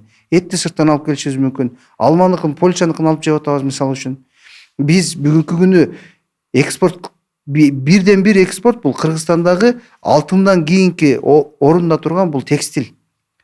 Ушуну жоготуп алган болсок, анда биздин Дордой да иштебейт. Шаарда курулуп аткан үйлөр да курулбайт. Бүгүнкү шаарда курулуп аткан үйлөрдүн дагы курулуп атышы бул көбүнчө Дордойдон бул текстилден келип аткан иштер. Ошол 500 миңге жакын жумушчу иштейт бүгүнкү күнү. Булардын бүт бардыгына үй керек. Ушул жактан акча келип атат. Сиз айтып атпайсызбы, жакшы статистика экинчи орунда чыкканынчы. Анда ушул бир аз ананраак козгоюн дегем, сиз айтып кетипсиз. Азыр көп мындай келечек белгисиздей болуп сезилип атпайбы көркөйлөргөчү? Вайл бирис озондор менен бир нерсе болуп эле, окуялар бат-бат чыгып, бат өзгөрүүлөр көп болуп атат да. Анан мындай стабилдүүлүк жок сыяктуудай болуп көрүнөт да. Мен керкелерден сурап көрдүм да, мындай коркунуч бар деген адамдар айтты да. Сиз кантип ойлойсуз ушул тармакта? Бул бизнес модель биздин 90-жылдан баштап, Дордой башталды дегенден баштап 2020-жылга чейин бир бизнес модель иштеди. Бул Дордойдо контейнерде соода кылуу, же болбосо Любленада соода кылуу. Биз бунун баардыгыбыз ушул ыкма менен иштеп келдик. 2020-дан кийин коронавирус кирди. Ошол коронавирустун киргени да канчалык пландуу нерсе билбейм, бирок ошондон кийин онлайн сатууга өтүп баштадык. Онлайн сатуу башталды. Ошол бизнес модель өзгөргөндөн баштап көпчүлүк ишкерлерибиз ушул ыкманы түшүнө албай келатабыз да. Баштагы эле адатча эле барып контейнерди ачабыз. Контейнерди ачып соода кылабыз дейбиз, адам жок, же келген кардар жок. Же болбосо жөнөтөбүз товарларды, алар деле кыйналып атат бүгүнкү күнү. Көпчүлүк учур ушул бизнес модельди кабылдашыбыз оор болуп аткан учурдан көпчүлүгүнө караңгы көрүнүп кетип атат. Калайбыз биз онлайн сатууга келишибиз керек. Онлайн сатууга өтөбүз биз. Себеби бул жылдан жылга өсүп келатат. Мен бир ой угуп калдым эле, Дордой жакында склад эле болуп калат деп. Болушу мүмкүн, толук эле. Мүмкүнчүлүгү. Бул ошол бүгүн деле ошондой эле. Азыр барсаңыз Казакстандан келип аткан, Россиядан келип аткан кардар жок. Башта көчөдөн баса албайт элек, азыр аягын көрөсүз. Футбол ойношот арасында. Жакында бир өзбекстандык досторубуз менен сүйлөшүп калдык эле. Алар айтат, 2000 белгилүү Россия менен Украинанын ортосундагы согуштан улам Кыргызстанда потенциал чоң эле тигүү тармагында депчи. Бирок кандайдыр бир деңгээлде колдондуңар, бирок 100%ке колдоно албадыңар деп. Эмне себептен деп ойлойсуз? Сиз ошондой ойдосузбу негизи? Жок, мен андай ойдо эмесмин. 2020-дан 2023-кө чейин Кытай жабык болгондуктан, коронавирус болгонуна карабастан, онлайн сатуу өз күчүн күчөткөнүнө карабастан, Кыргызстандагы бизнес текстиль тармагы аябай катуу өнүктү. Аябай жакшы иштешти. Украинадагы согуш башталары менен курстун түшүшү башталып, ишкерлер артка кетип баштады. Акыркы 2,5 жыл көпчүлүк майда ишкерлер жабылды. Азыр чоңдору турат. Чоңдору дагы аксап калды уже. Бар тапканын уже жеп бүтүп калышты да, мындай айтканда. Бүгүнкү күнү биз дагы эле ушул абалдабыз. Себеби Украинадагы болгон акыбал рубльдүн курсуна сөзсүз таасирин берип атат. Аларга болгон чектөөлөр таасирин берип атат. Башта биздин 1 сом, алардын 1 рубль биздин 1 сом 30 тыйын болуп атса, бүгүнкү күнү 80 тыйынга да түшкөн күн болду. 70 тыйынга түшкөн күн болду. Биз 100 сомго саткан акчабыз кайра бизге 70 сомго келип атты да. Мына ошондон улам текстиль согуш болгондугу бизге пайда эмес, зыян берип баштады. Наоборот, зыян берип баштады. Бүгүн ушул токтотсо эле кайра текстиль өсүп баштайт. Бүгүнкү күнү акыркы 2,5 жылдан бери бул текстиль тармагы минуста. Бирок келечек бар, кандай болсо да. Сиздин оюңуз боюнча. Ишенич барбы? Ишенич бар. Бирок ошол эле учурда бул эми офлайн үчүн болуп атат көпчүлүк таасирлер. Ошол эле учурда онлайн сатуудагы жүргөндөр бүгүн аябай сонун ийгиликтүү иштеп аткандар да бар. Мындай айтканда офлайн Офлайн ушул согуштан улам көп жапа чекти. Онлайн бүгүнкү күнү жакшы өзүнүн көрсөткүчүн көрсөтүп келатат. Мен биринесин унутуп калыптым, башында сүйлөшүп аткан киреши жөнүндө сурап, баарын этап менен кирешелерин сурап келип атпайбызбы? Кулбростун компаниянын кирешеси кандай? Ар жыл ар кандай. Средний айтып коелу. Бир жылда чейин тапкан күндөр болду. Чистыйлар. Ооба. Бул ошол 1 жыл 2 жыл. Андан башка ушулар ага чейинки цифралар болду. Эмнеге сурадым? Мага кызыктуу. Онлайн пайда боло электе кандай цифра болду? Пайда болгондон кийин кандай цифра болду? Биз Кулброс азыр 3-4 компания. 3-4 компания. Мисалы үчүн Cool Group деген да компаниябыз бар. Бул онлайн сатуу менен алектенет. Сатуусу аябай жакшы. Кулбростон ашып кетип атат бүгүнкү күнү. Кулбростон ашып кетип атат. Ооба. 18 жылдан бери мен иштеп келатам. Менен чыгып 1 жылда Кулбростон ашып кеткен аракет кылып атасың. Онлайн сатуу таң каласың. Кирешеси биздикине караганда былтыр көп болду. 1 жылдын ичинде. Сан менен айтсак канча болду? Сан менен алардын 1 жылдык содасы $1 сода кылышты. Пайдасы менен так эсимде эмес, $1 сода кылышты. 1 жыл эле. 1 жылда. Ошондой күтүлбөгөн чоң өзгөрүүлөр болуп атат да. Күтүлбөгөн чоң өзгөрүүлөр.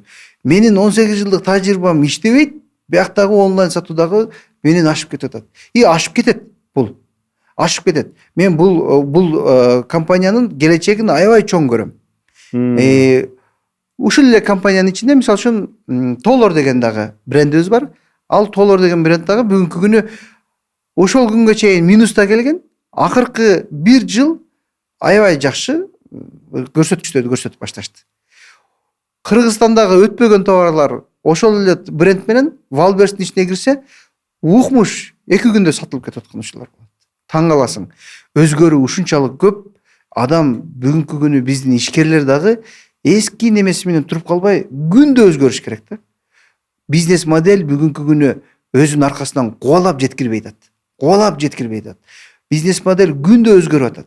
Мен өзүм бизнес модель эмне экенин түшүнө албай, кайра аркасынан издеп жетишпейт.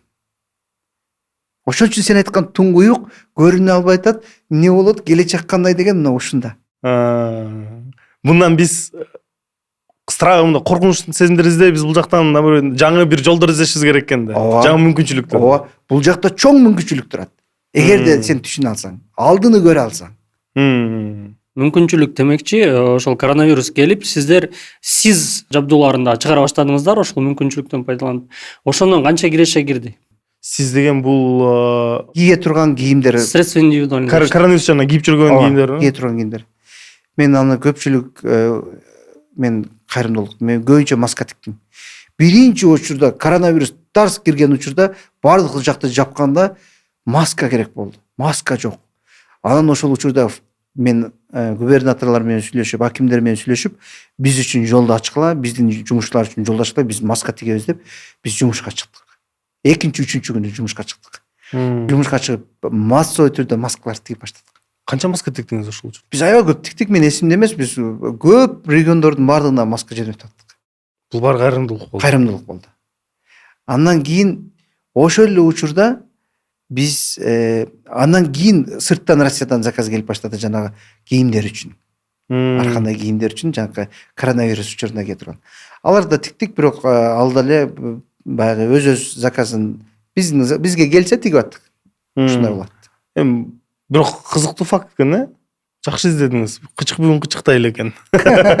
Себеп биз ошол маалда Москвада элек, ТЦ Москвада иштеген бир эле Кытайдын колунда иштеген кыргыз кыз 10 мүнөттүн ичинде 12 миллион сом, 12 миллион рубль тапкан.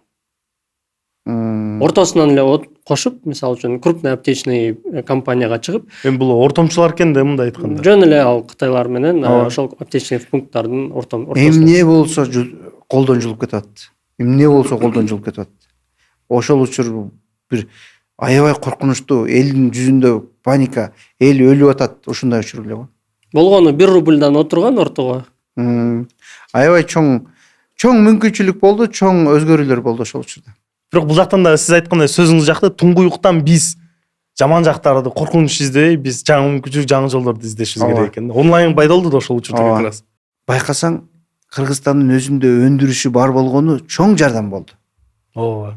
Эгерде ушундай өзүбүздүн өндүрүш болбогондо биз кимдин колун кармакпыз?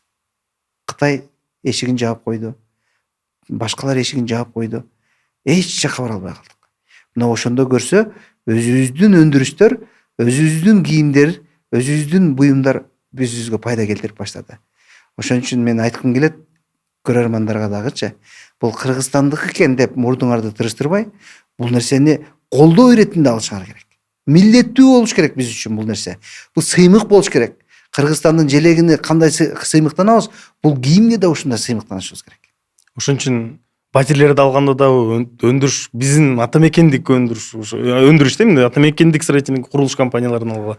Мисалы үчүн эми Элит Хаус. Туп туура. Себеби бул мекенди колдоо ушул нерседен башталат да. Патриоттук нерсе ушул нерседен башталат. Өзүбүздүн кийимибизди кийип, өзүбүздүн тамагыбызды жеп, өзүбүздүн буюмдарды колдонуудан. Себеби биз өзүбүз аны барктабасак ким барктайт? Башкалар келип барктабайт. Өзүбүз жөнүндө бир аз оюбузду өзгөртүшүбүз керек да. Мен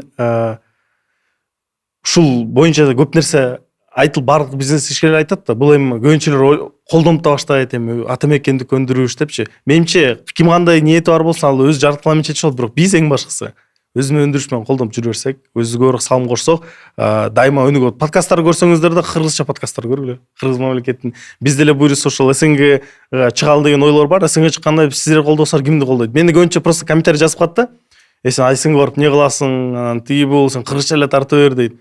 Биз деле башка жакка чыгып башка мамлекеттер кыргыз болобу да? Ооба, эмне үчүн болбойт? Эмне үчүн сен СНГнын ичинде сен белгилүү подкаст тарткандардын катарын толуктабашың керек. Сонун Колдойлу достор. Бул боло турган нерсе. Ал үчүн сен ишенишиң керек, сенин күйөрмандарың ишениш керек ошого. Сонун мотивация айтыңыз, көрөрмандарым ушул жерден жактыруу баскыбасаңар болбой калды окшойт. Вообще болбой калды. Жактыруу басыла ушул жерде. Комментарийде жазасыңар ушул жерде. Кулбурос байке өзгөдө. Кулбурос компанияга кайра кайтып келели. Сиз кызыктуу айтыңыз, мына системасы жөнүндө көп чыкты уккан эмесмин да. Системасы жөнүндө бул 4 компания дедиңиз. Перечислейт этип ар кимисин мындай айтып чыкпайлыбы? Биринчиси Кулбуростун астында Global Garment деген бул Баткендеги фабрикабыз. Анан Cool Group деген компаниябыз и Толор. Төртөөсү. Кимиси кирешеси кандай жарышып турат, ким кайсынысын эме кылат, эмнеге специализирован мындай айтканда? Кайсы тармакта? Ар бир фабрика өзүнчө мындай багыты бар өзүнүн. Мисалы үчүн Кулбурос көбүнчө ич кийимге багытталган компания. Ич кийимге багытталган, бүт ич кийимдерди эркектердин, аялдардын, жаш балдардын ич кийимдерин тигет. Cool Group эркек кийимдерди көбүнчө тигетишет. Толор өзүңөр көрүп атасыңар рекламадан, ал дагы көбүнчө аял кишилердики, эркек кишилердин кийимдерин тигишет. Global Garment деген фабрикабыз, ал көбүнчө курткага ылайыкташылган фабрика. Арканда кийимдерди тиккенге жөндөмдүүлүгү бар.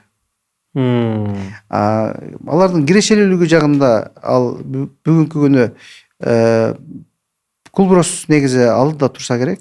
Cool Group бүгүнкү күнү алар менен тең ата чыгып келаткан компания. Мындай айтканда, сизди тааныштырганда кийинки жолу Кулбурос негиздөөчүсү ушул компанияларды атап кетиш керек экен, мына по-хорошему, көп эле экен. Эми мен Кулбуростун негиздөөчүсү болгондо менен деле мен ал жерде мен өзүм жалгыз эмесмин. Мен ал жерде аябай мындай тажрыйбалуу кишилер менен партнермун. Алар менин партнерлорум, ошолор менен чогуу биргеликте жасалган. Ошол компаниялардын түптөлүшүндө чоң салымдары бар. Менин партнерлорум бар. Мындай кызык тема бар. Мен өзү Убай Маткансов байкенин сүрүп калган уккам, ал айткан, ар бир туура пайдаланган метр фабрикада бул аябай чоң кирешеге барабар дейт да. Сиз өзүңүздүн өндүрүшүңүздө, өзүңүздүн фабрикаларыңызда кандай лайфхактарды колдоносуз? Сизди киреше көбөйткөнгө жардам берген. Башына түшүнбөй, бирок түшүнгөндөн кийин дароо өнүгүү өсүү болгонун байкагансыз. Эми биздин текстилдин ичинде ар бир секунда эсептелет. Мен түшүнбөгөн көп каталар болгон башта. Бүгүнкү күнү деле бар. Ушул нерсени айтайын, система эч убакта 100% курулбайт. 100% курулбайт. Ал 80%га келген болсо, 90га келген болсо, ал сонун көрүнүш, бирок 100% курулбайт. Мен куруп бүттүм, сонун болду дегенде дагы менден ката чыгат.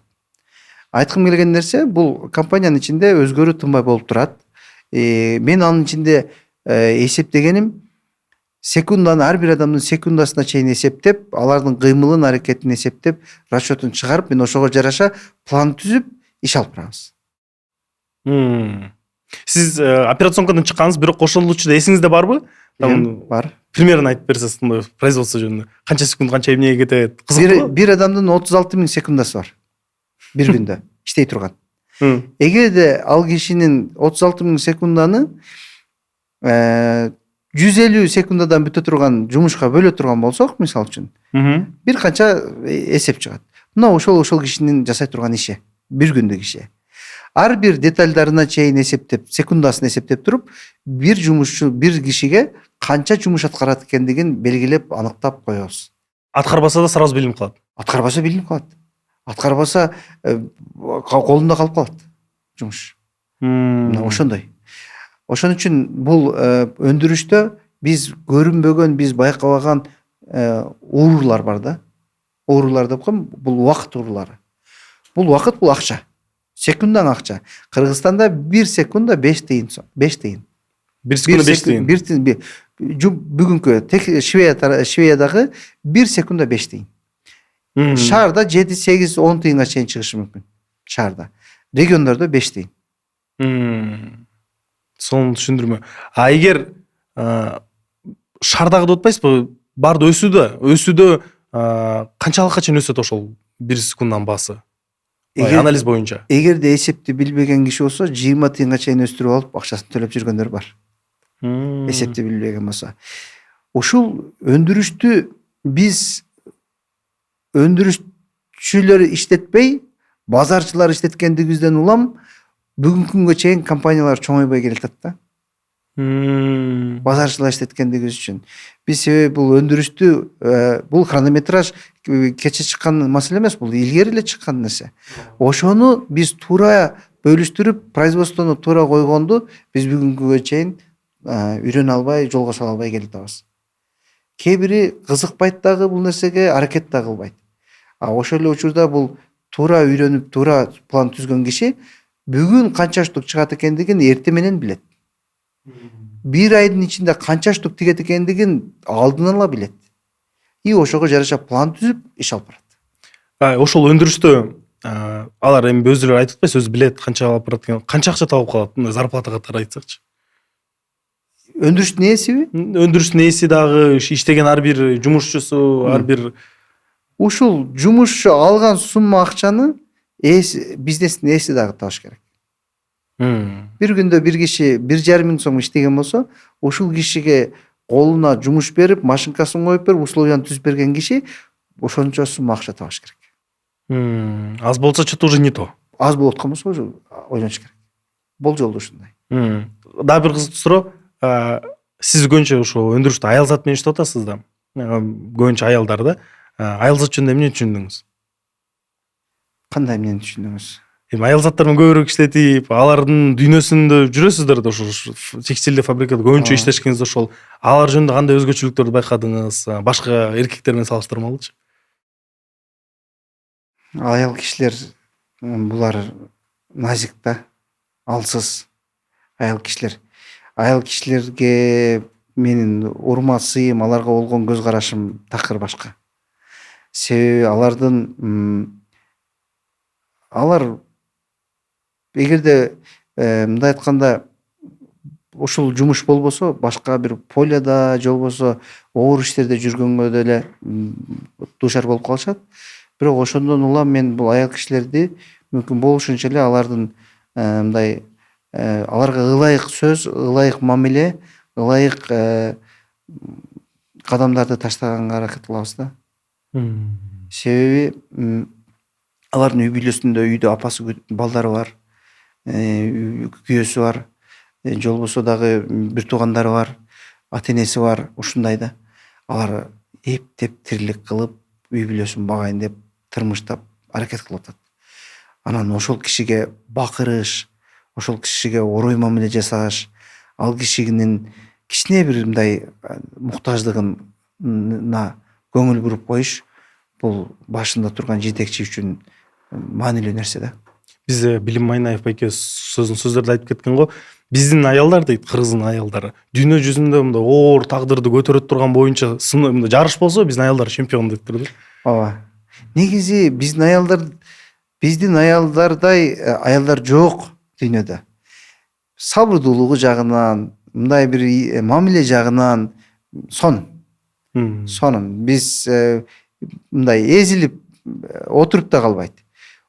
Керек учурунда баш көтөрөт. Керек учурунда баш көтөрүп, сага жөлөк болуп берет.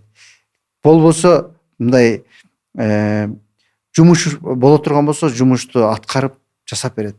Мени ошол эжелер бай кылды го, мисалы үчүн. Мен кечке аларга канча сөз айтсам аздык кылат да. Рахматтан башка эч неме жок. Мен эжелер мени түшүндү, эжелер көрүп аткан болсо, мен аябай терең ыраазымын. Алар да менин максатымды билет. Себеби мен аял кишилердин ушундай жумуш ордун түзөм деген негизги чоң максатым болгон. Канча адам уже жумуш түзүп атасыз, эгер санга айтып келсек кайра? Бизде бир учурлар 2000 жумушчуга чейин жеткен. Бүгүнкү күнү бир болжолду 1000ден ашык. Бүгүнкү күнү 1,5 чейин болуп калышы мүмкүн. Элестет көргүлө 1000ден ашык аял жумуш менен камсыздандырылды да. 1000ден ашык. Бул канча үй бүлө, канча ошол акча табып, канча үй балдары бар ошолордун арасында 4 же 5 киши турат. Артында 4-5 киши турат. Алар үйүнө барганда продукт алып барып, ошо үй бүлөсү менен чогуу жеп, ушундай. Артында ошончо киши бар. Кызыктуу окуя, комментарийлерди окуп чыксам, бир аял жазган экен, бир 15-20 жыл мурун, сиздин эсиңизде барбы жокпу? Сизге жаңы жумушка келип, анан кийин сумкасын урдатып берген экен. Анан сиз өзүңүздүн чөнтөгүңүздөн акча бергенсиз экенсиз. Ошол окуя эсиңиздеби? Жок, мен окуя эсимде эмес экен. Бирок мындай окуялар аябай көп да ичинде. Мындай окуялар көп. Ал сен алдыңда аял киши ошолор келип бир нерсеси жоголуп же бир акчасын ала албай мындай бир оор абалда турган учуру эркекти аябай чоң мындай кыйнап коет да. Мен кыйналып кетем мисалы үчүн. Мен ошондуктан бул жерде мен мындай окуяларды чыдай албайм. Тез чечип, тез көңүлүн жайгатканга аракет кылам. Биз негизи биз барыбыз эркек турушунда болушубуз керек да. Болуш керек. Эркек ошондой болуш керек. Ошонусу менен эркек. Андай болбосо бул аларга тең келген менен, же болбосо алар менен тең болуп алсаң, анда сенин каягаң эркек. Сен ошондой болушуң керек. Эми мен бул ишти аябай чоң иш деп да көрбөпмүн. Эгерде жазган болсо, эженин эсинде болсо болуп калдыр. Мен мындай окуялар аябай көп бизде. Эгер сиз өзүңүз жеке жашооңузду айтса, сиздин жубайыңыз кандай сизге жардам берет? Дегил күндүк жашоодо бул эме экен, сизди айтып атпайсыз, аялдар бай кылды депчи. Жумушта дагы эми үй бүлөдө деле ошол болуш керек. Негизи кээде мындай бул сөздү укканда эркектер көп моюнга алгысы келбей, мындай бир башкача бир кабылдайбыз. Аялдын сен каякта жүрөсүң деп кечке чала бербегени дагы эле чоң поддержка экендигин билишибиз керек да. Каяктасың деген сөздү жаза бербесе, чала бербесе, бул өзү чоң нерсе. Демек жазбаса сага ишенип атат. Эгерде сага ишенип аткан болсо, анда сен уверенный секире бер дегендейчи. Же болбосо кете бер дегендейчи. Менин келинчегим мени менен 8 жыл чогуу иштеди. Экөөбүз чогуу иштедик 8 жыл. 8 жыл иштегенден кийин мен келинчегими жумуштан чыгарышка туура келди. Себеби биз балдарды карабай койдук да. Балдарды карабай, үйдө балдар баягы нянька карап калды да балдарды. Ошондой бир окуялар болгондо мен бир учурду аябай жакшы билем. Мен муну айткым келет, айтышым керек, себеби сабак болсун башкаларга. Бир күн келсем үйгө, 4 жаштагы кызым мага мындай дейт: "Ата, бүгүн биздин үйдө жатып кетиңчи" дейт.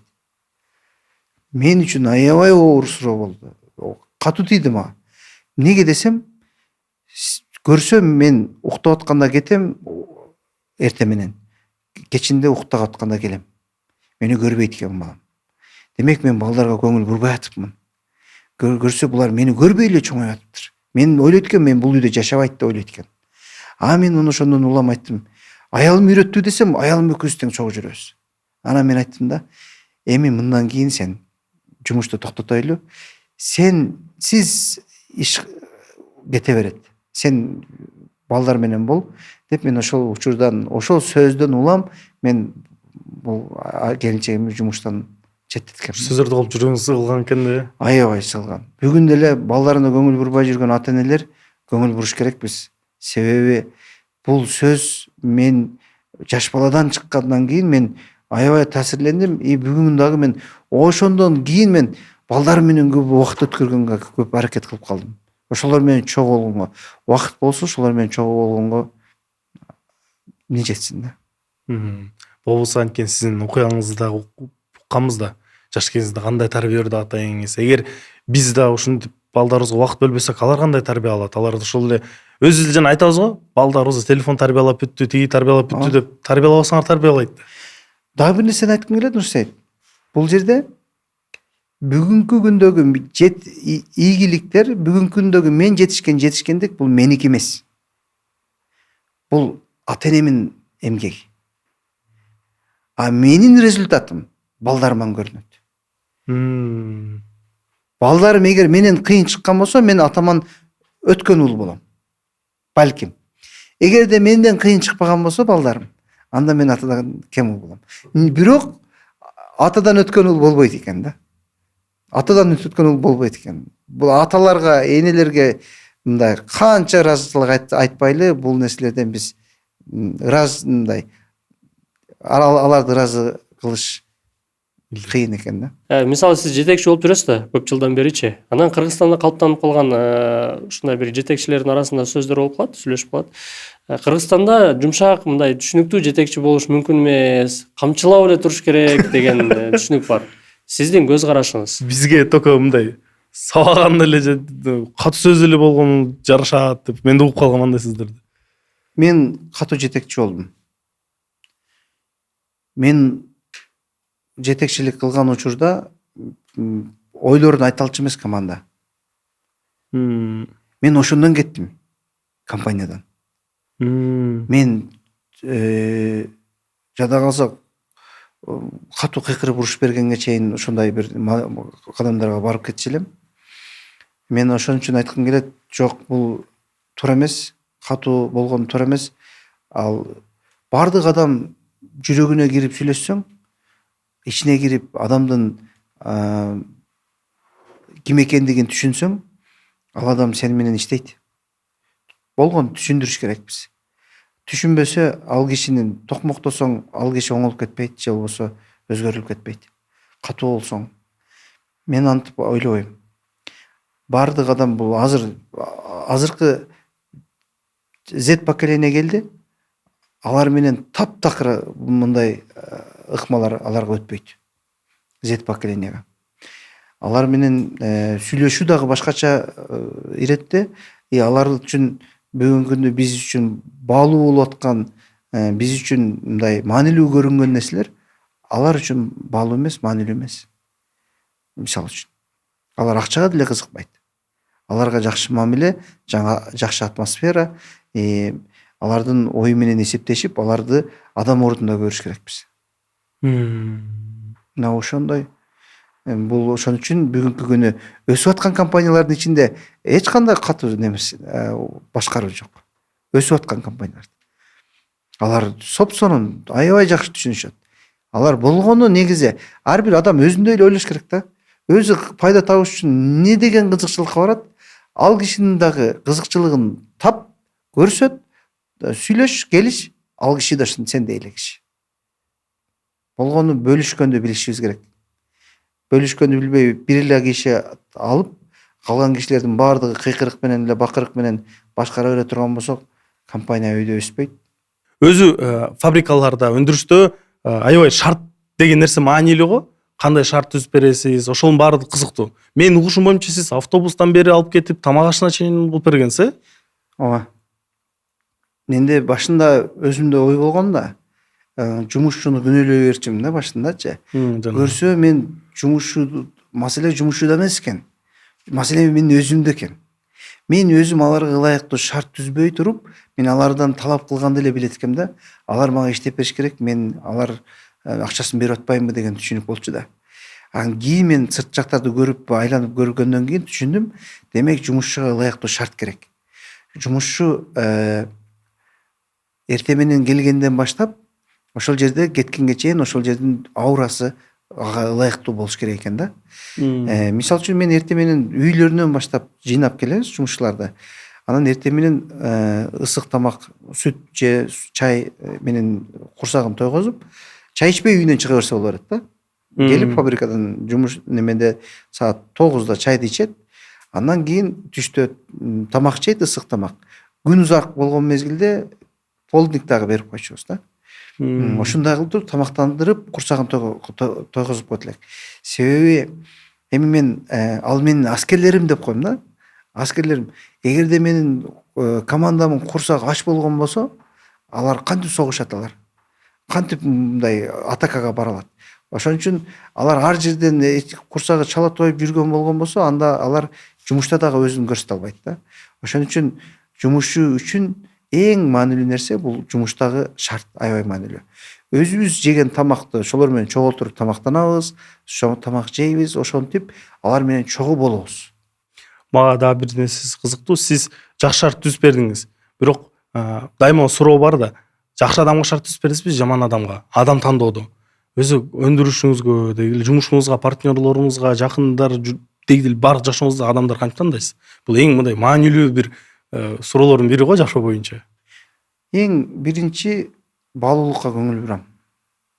Баалуулук болуш, адамда баалуулук жок болгон болсо, ал бош стакандай же бош коробкадай. Баалуулук болуш керек кишиде. Андан кийин жөндөмдүүлүгү башталат. Демек, эгер андан мындай тажрыйбасы жөндөмү жок болсо, бирок баалуулуктар сизге жарашса, аны алып үйрөтүп иштетип кетерсизби? Ооба. Ар бир адамды үйрөтсө болот, ар бир адамды туура багытка бурсаң, бардыгы эле жетишет. Ошондой эле акыл, ошондой эле билим, кол бут бар. Болгону баалуулук болуш керек. Биринчи адам болуш керек. Адам болбосо, ал 1000 профессионал болсун, ал биз менен көпкө бара албайт.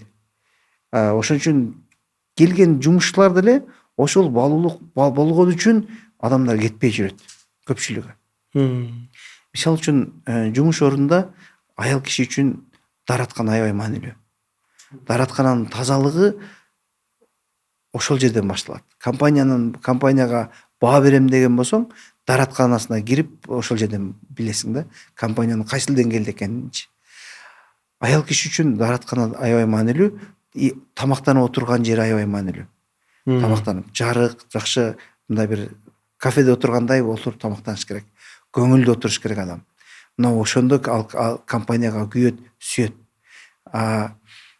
Намаз окуйм десе, ага ылайыктуу шарт болуш керек, жабык жер болуш керек. Мындай бир ал кенен кесир мындай бир намаз окуш керек.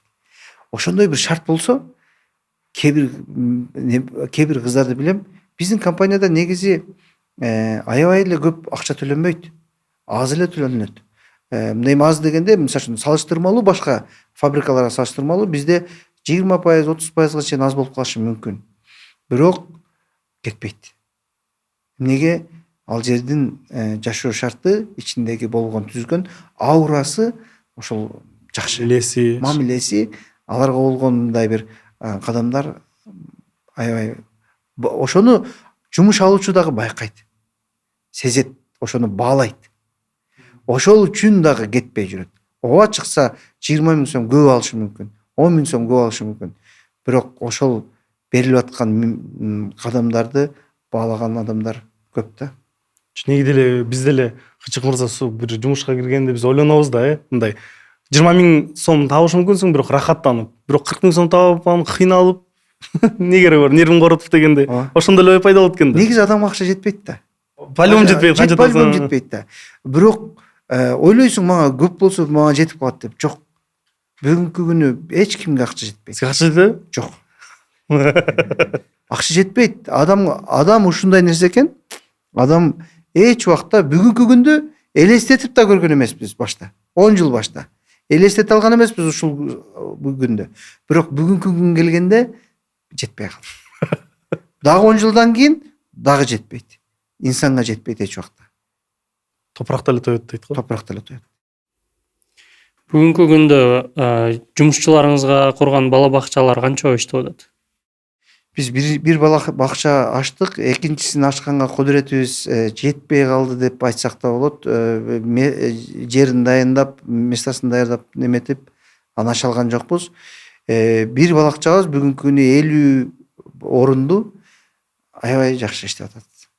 Аябай жакшы иштеп атат. Орду бошосо эле адам толуп калат. Чоңоюп чыкса эле адам толуп. Ал бала бакча кандай таризде иштейт? Өзүн өзү камсыздайбы? Өзүн өзү камсыздай албайт. Биздин компаниянын каражаты менен камсыздалат. Ичинде болгону 1000 сом. Ата энеси биздин компанияда иштесе. Эгерде иштебесе 2000 сом. Өзүңүздүн иштегендерге шарт түзүп берүү экен да. Бир айга.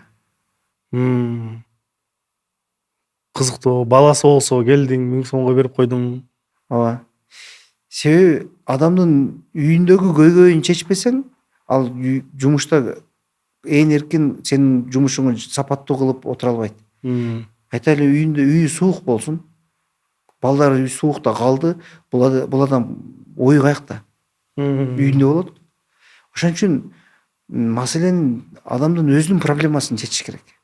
Мына ошондо анан ал киши бир жерге токтоп, бир жерде отуруп иштегенге аракет кылат. Көпчүлүктө мындай суроо пайда болушу мүмкүн. Эмне үчүн мен бирөөнүн маселесин чечип беришим керек, өзүнүн маселесин өзү чечсин деген. Аларга жооп. Менин өзүм миссиям. Это его проблема дегендей. Менин өзүм миссиям ушундай. Жашатыш үчүн жашоо. Чындыгында деле ушул.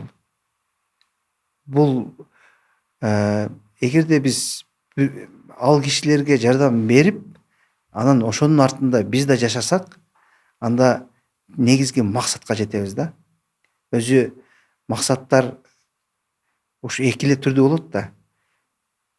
Коомго пайда тийгизүү, адалдан ырыскы табуу. Андан ашкан, андан өткөн чоң максат жок да. Кудайга кулчулук кылуу, ушул экөө тең Кудайга кулчулук кылуу менен барабар. Айтылып аткан алардын дагы муктаждыгын чечүү, ал ушул коомго пайданы тийгизүүнүн ичине кирет. Сиздин атыңыз дагы жарашат экен, Сүймөн Кул. Чубак ажы менен биринчи жолу таанышканымда, бул 2000 канча жылдар келди ал киши. 2006 келип калды, 2007 жылдар келген, бижан келгенде таанышканбыз. Таанышканда мен бир кайрымдуулук иш кылганбыз. Анан ошол жерде мага өзүнүн бир китебин берген. Анан ошондо сүйлөшкөндө, атың ким деген, Сүймөн Кул десем, карап туруп, сен атың сүйгөн кул экен деген. Аллахтын сүйгөн кулу экенсиң деп, ошондо которуп берген. Чубак ажы менен аябай жакшы мамиледе болчубуз. Биздин бардык эле подкастыбыз башында жерский башталды, ортосуна келгенде аябай инсайттар болду, акча болду, потом азыр ушундай почти ыйлап жиберсек деле болмок да, кычкысы ыйлап аткан жоксузбу кадрдын сыртына караңгыда? Ыйлап атат, көрүүчүлөр ыйлап атат. Силер да окуялар ушундай болгон да. комментарий жазып, ушул эмелер менен бөлүшүңүздөр, ар бир окуяны жазыңыздар, конспект кылыңыздар. Менде могул жерден конкурста эскертип кетпейлиби? Сонун болот. Бизде мындай условия пайда болду. Көрүүчүлөр бар да. Сиз жана сонун сөздөр айтып калдыңыз. Мен 10 000 адамга жумуш бере албайт экенмин, бирок мен билим аркылуу канча адам бизнес ачса, ошол адамдар ар бир ачкан бизнес 10 000ге жакын болуп калышы мүмкүн депчи, орун иштин. Комментарийге силер өзүңөрдүн бизнес идеяңарды жазгыла. Бизнес идеяңарды жазып, өзүңөр контакт номериңерди калтырып кеткиле. Сүймөн Кул байке окуп чыгат. Ошо бизнес идеяңар кайсынысы көзү жете турган болсо, ошо консультация берет. Кандай чогултуп бир түшүндүрүп берет. Сонун мен эгерде жакшы бизнес идеялар болгон болсо, чогулуп отуруп тамак үстүндө сүйлөшкөнгө даярмын. Талкуулап. Канча адамга? 3 адамга. 3 адамга, бирок ошол 3 адам буйруса, чын эле бизнесмен болуп кетчүдөй. Буйруса болот. Ниети бар болгон болсо болот. Ниетиңер тура болуш керек. Анан бизнес идеяңарды чын эле кынаптап жазгыла, анан эме конкурс утайын деп эле жаза бербей. Ооба, ал мындай жандуу экени жансыз экени тез эле байкалат. ChatGPT экени сразу билинет. Тез эле байкалат. Чын жүрөктөн жазгандар ушул үчөөсүн тандап туруп, буюрса отуруп туруп, ал жактан кандай тажрыйба, силер элестетип көргүлө. Өзү жолугушуп, өзү силерге ушу насаат берип, жолуңарды бизнесиңерге жардам берип калса, кандай бакыт. Ойлонгула, мүмкүнчүлүктү өткөзбөгүлө колдон. Жазгыла сөзсүз түрдө. Сиз сурооңуз бар окшойт, жана карап туруңуз. Сурооңуз жок, сүрөсү да түгөнүптүр. Себеби биз дагы бир белекти айтып коеюн. Биз Толор брендинин жакшы суроо комментарийлер үчүн 5000 сомдук белектеринен бир канчасын беребиз. Канча штук, канча адамга деп койсуз? 3 кишиге беребиз. Анда 3 кишиге. 3 кишиге беребиз. Эгерде жакшы комментарийлер болсо, Толор брендинен ошол сертификатта барып кийим өздөрүнө тандап алса болот. Толор бренд сертификатын алыш үчүн силер конспект жазып кеткиле. Ушул подкасттан кандай пайдалуу нерселер алдыңар конспектте ар бир пунктка жазып чыгып, анан байланыш номерин калтырып кеткиле. Ошол арасынан 3кө Толор брендинен кийим, 3 бизнес модельге реально крутойго встреча. Ооба. Анасы. Сиз жакшы комментарий дегенде мактап жазганбы же кандай? Жок, жакшы комментарий дегенде атамекенди көндүрүштү бүгүн жакшы сөзгө муктаждыгы бар. Атамекенди көндүрүш. Себеби кардарын бүгүнкү күнү издеп аткан учур. Толор бренди боюнча бүгүн ар кайсы соц тармактарда биз мүмкүн болушунча таркатып аракетти көрүп атабыз. Чындыгында саркеч жарашыктуу кийим Азия Мол борборунда 2-кабаттан сатып алса болот. Сиз да мага окшоп жакшы рекламаны айтып кетет экенсиз, походу жолу. Менин жумушум ушул да. Бирок подкаст бүткөндө чечишебиз, ким кому продал да. Ошондо жакшы болот. Достор, мен мындай да, подкаст просто 2 саат болуп калды. 2 саатка жакындап калды. Мен узун сүйлөшүп сала берем. Бирок көрүүчүлөргө көп эме оор болуп калбасын деп атабыз. Биз 2 саатка зор көндүрүп атабыз да. Мындай кылалы. Эгер бул чыгарылыш 15 000 жактыруу чогултса, сиз буюрса келечекте экинчи жолу келип бересиз бизге. Бөлүшкөнгө дайын болосуз. Келем. Достор, өзүңөр эгер ал жакта толтур нерсе калды, өндүрүштүн мелочтары боюнча, деги деле кийинки келечекте пландар, кантип инвестиция, акча, дагы нерселер бар, айтып бере аласыз сонун нерселерди. Нурсейит мындай да. Бул сөздү укканда мен аябай мен үчүн катуу тийди. Эгерде алган билимди 100% бөлүшпөсөң, анда сен сараң адамдардын катарында кошулуп каласың. Ошон үчүн мен алган билимди, мендеги бар тажрыйбаны мен ачыкмын. Мен мүмкүн болушунча ачык бөлүшүп берем. Түшүнбөсө түшүндүрүп айтып бергенге даярмын. Себеби зекет байлыктан зекет 2,5% берилет. Алган билимден, илимден зекет 100% берилиш керек. 100% болбосо арам болуп. 100% болбосо сараңдардын катарында кошулуп каласың. Достор, өзүңөр уктуңар. Жактырууну басмай, комментарий жазмай, конкурска катышмай, ооба. Анан мындай, эгер даже конкурска катышкыңар келбесе, жылуу сөздөр жазып кеткиле, чын эле атамекенди көндүрүш колдогон. Уккан нерсени подкасттан бөлүш да керек да. Досуңарга жөнөткүлө, ата-энеңерге жөнөткүлө, Сөзсүз. жакшылык калган адамдардын баарына жөнөткүлө. Анткени мен чындыгында өзүм мындай ой пикиримди айтып коеюн да, акырында чындыгын билдирип коюшунчу. Башында биринчи жолу менен таанышканда, ушул интернет аркылуу таанышканда, бул ким дегем. Неге интервью подкаст берип атат? Биринчи жолу көрүп атам. Компанияны уккандан кийин толтура сонун окуялар бар окшойт дегем. Бүгүн көп нерселерди угуп, вообще экенсиз дедим да. Мощный, сонун нерселериңиз бар экен дедим да. Чын жүрөктөн ушул нерсе көп адамга жеткизгенге ушу ниет болду. Ошондуктан силерге пайда алып келдим деп ушу ишенич бар биздин жалпы командабызга. Катталганын унутпаңыздар. Суңкул бейке, биздин ушул жылуу катталуучуларыбызга бир жылуу сөздөрдү узатып койсоңуз. Катталуучулар, мен негизи Накта подкастты ар дайым карап турам, көрүп турам. Сөзсүз пайда алам. Мен да үйрөнүүчүлөрдүн катарындамын. Мен ойлойм, биздин көрүүчүлөр дагы ошол эле ниетте. Эгерде адам өзүн толук деп эсептеп алган болсо, анда ал адам эчтеке укпайт, эчтеке өспөйт. Ошондуктан ар бир адам үйрөнүүчү. Биз эле эмес, бизден өйдөгү инсандар дагы бүт бардыгы үйрөнүүчү болгон. Ошон үчүн биз үйрөнүүчү болойлу. Ар дайым ушул сыяктуу пайдалуу нерселерди алып бөлүшкөнгө жок дегенде ошол нерселер менен алек. Кандай сөздөр болду. Адаттагыдай бизде накта коноктор, накта алып баруучу накта сөздөр, анткени бул накта подкаст. Кийинки чыгарылышта көрүшкөнчө.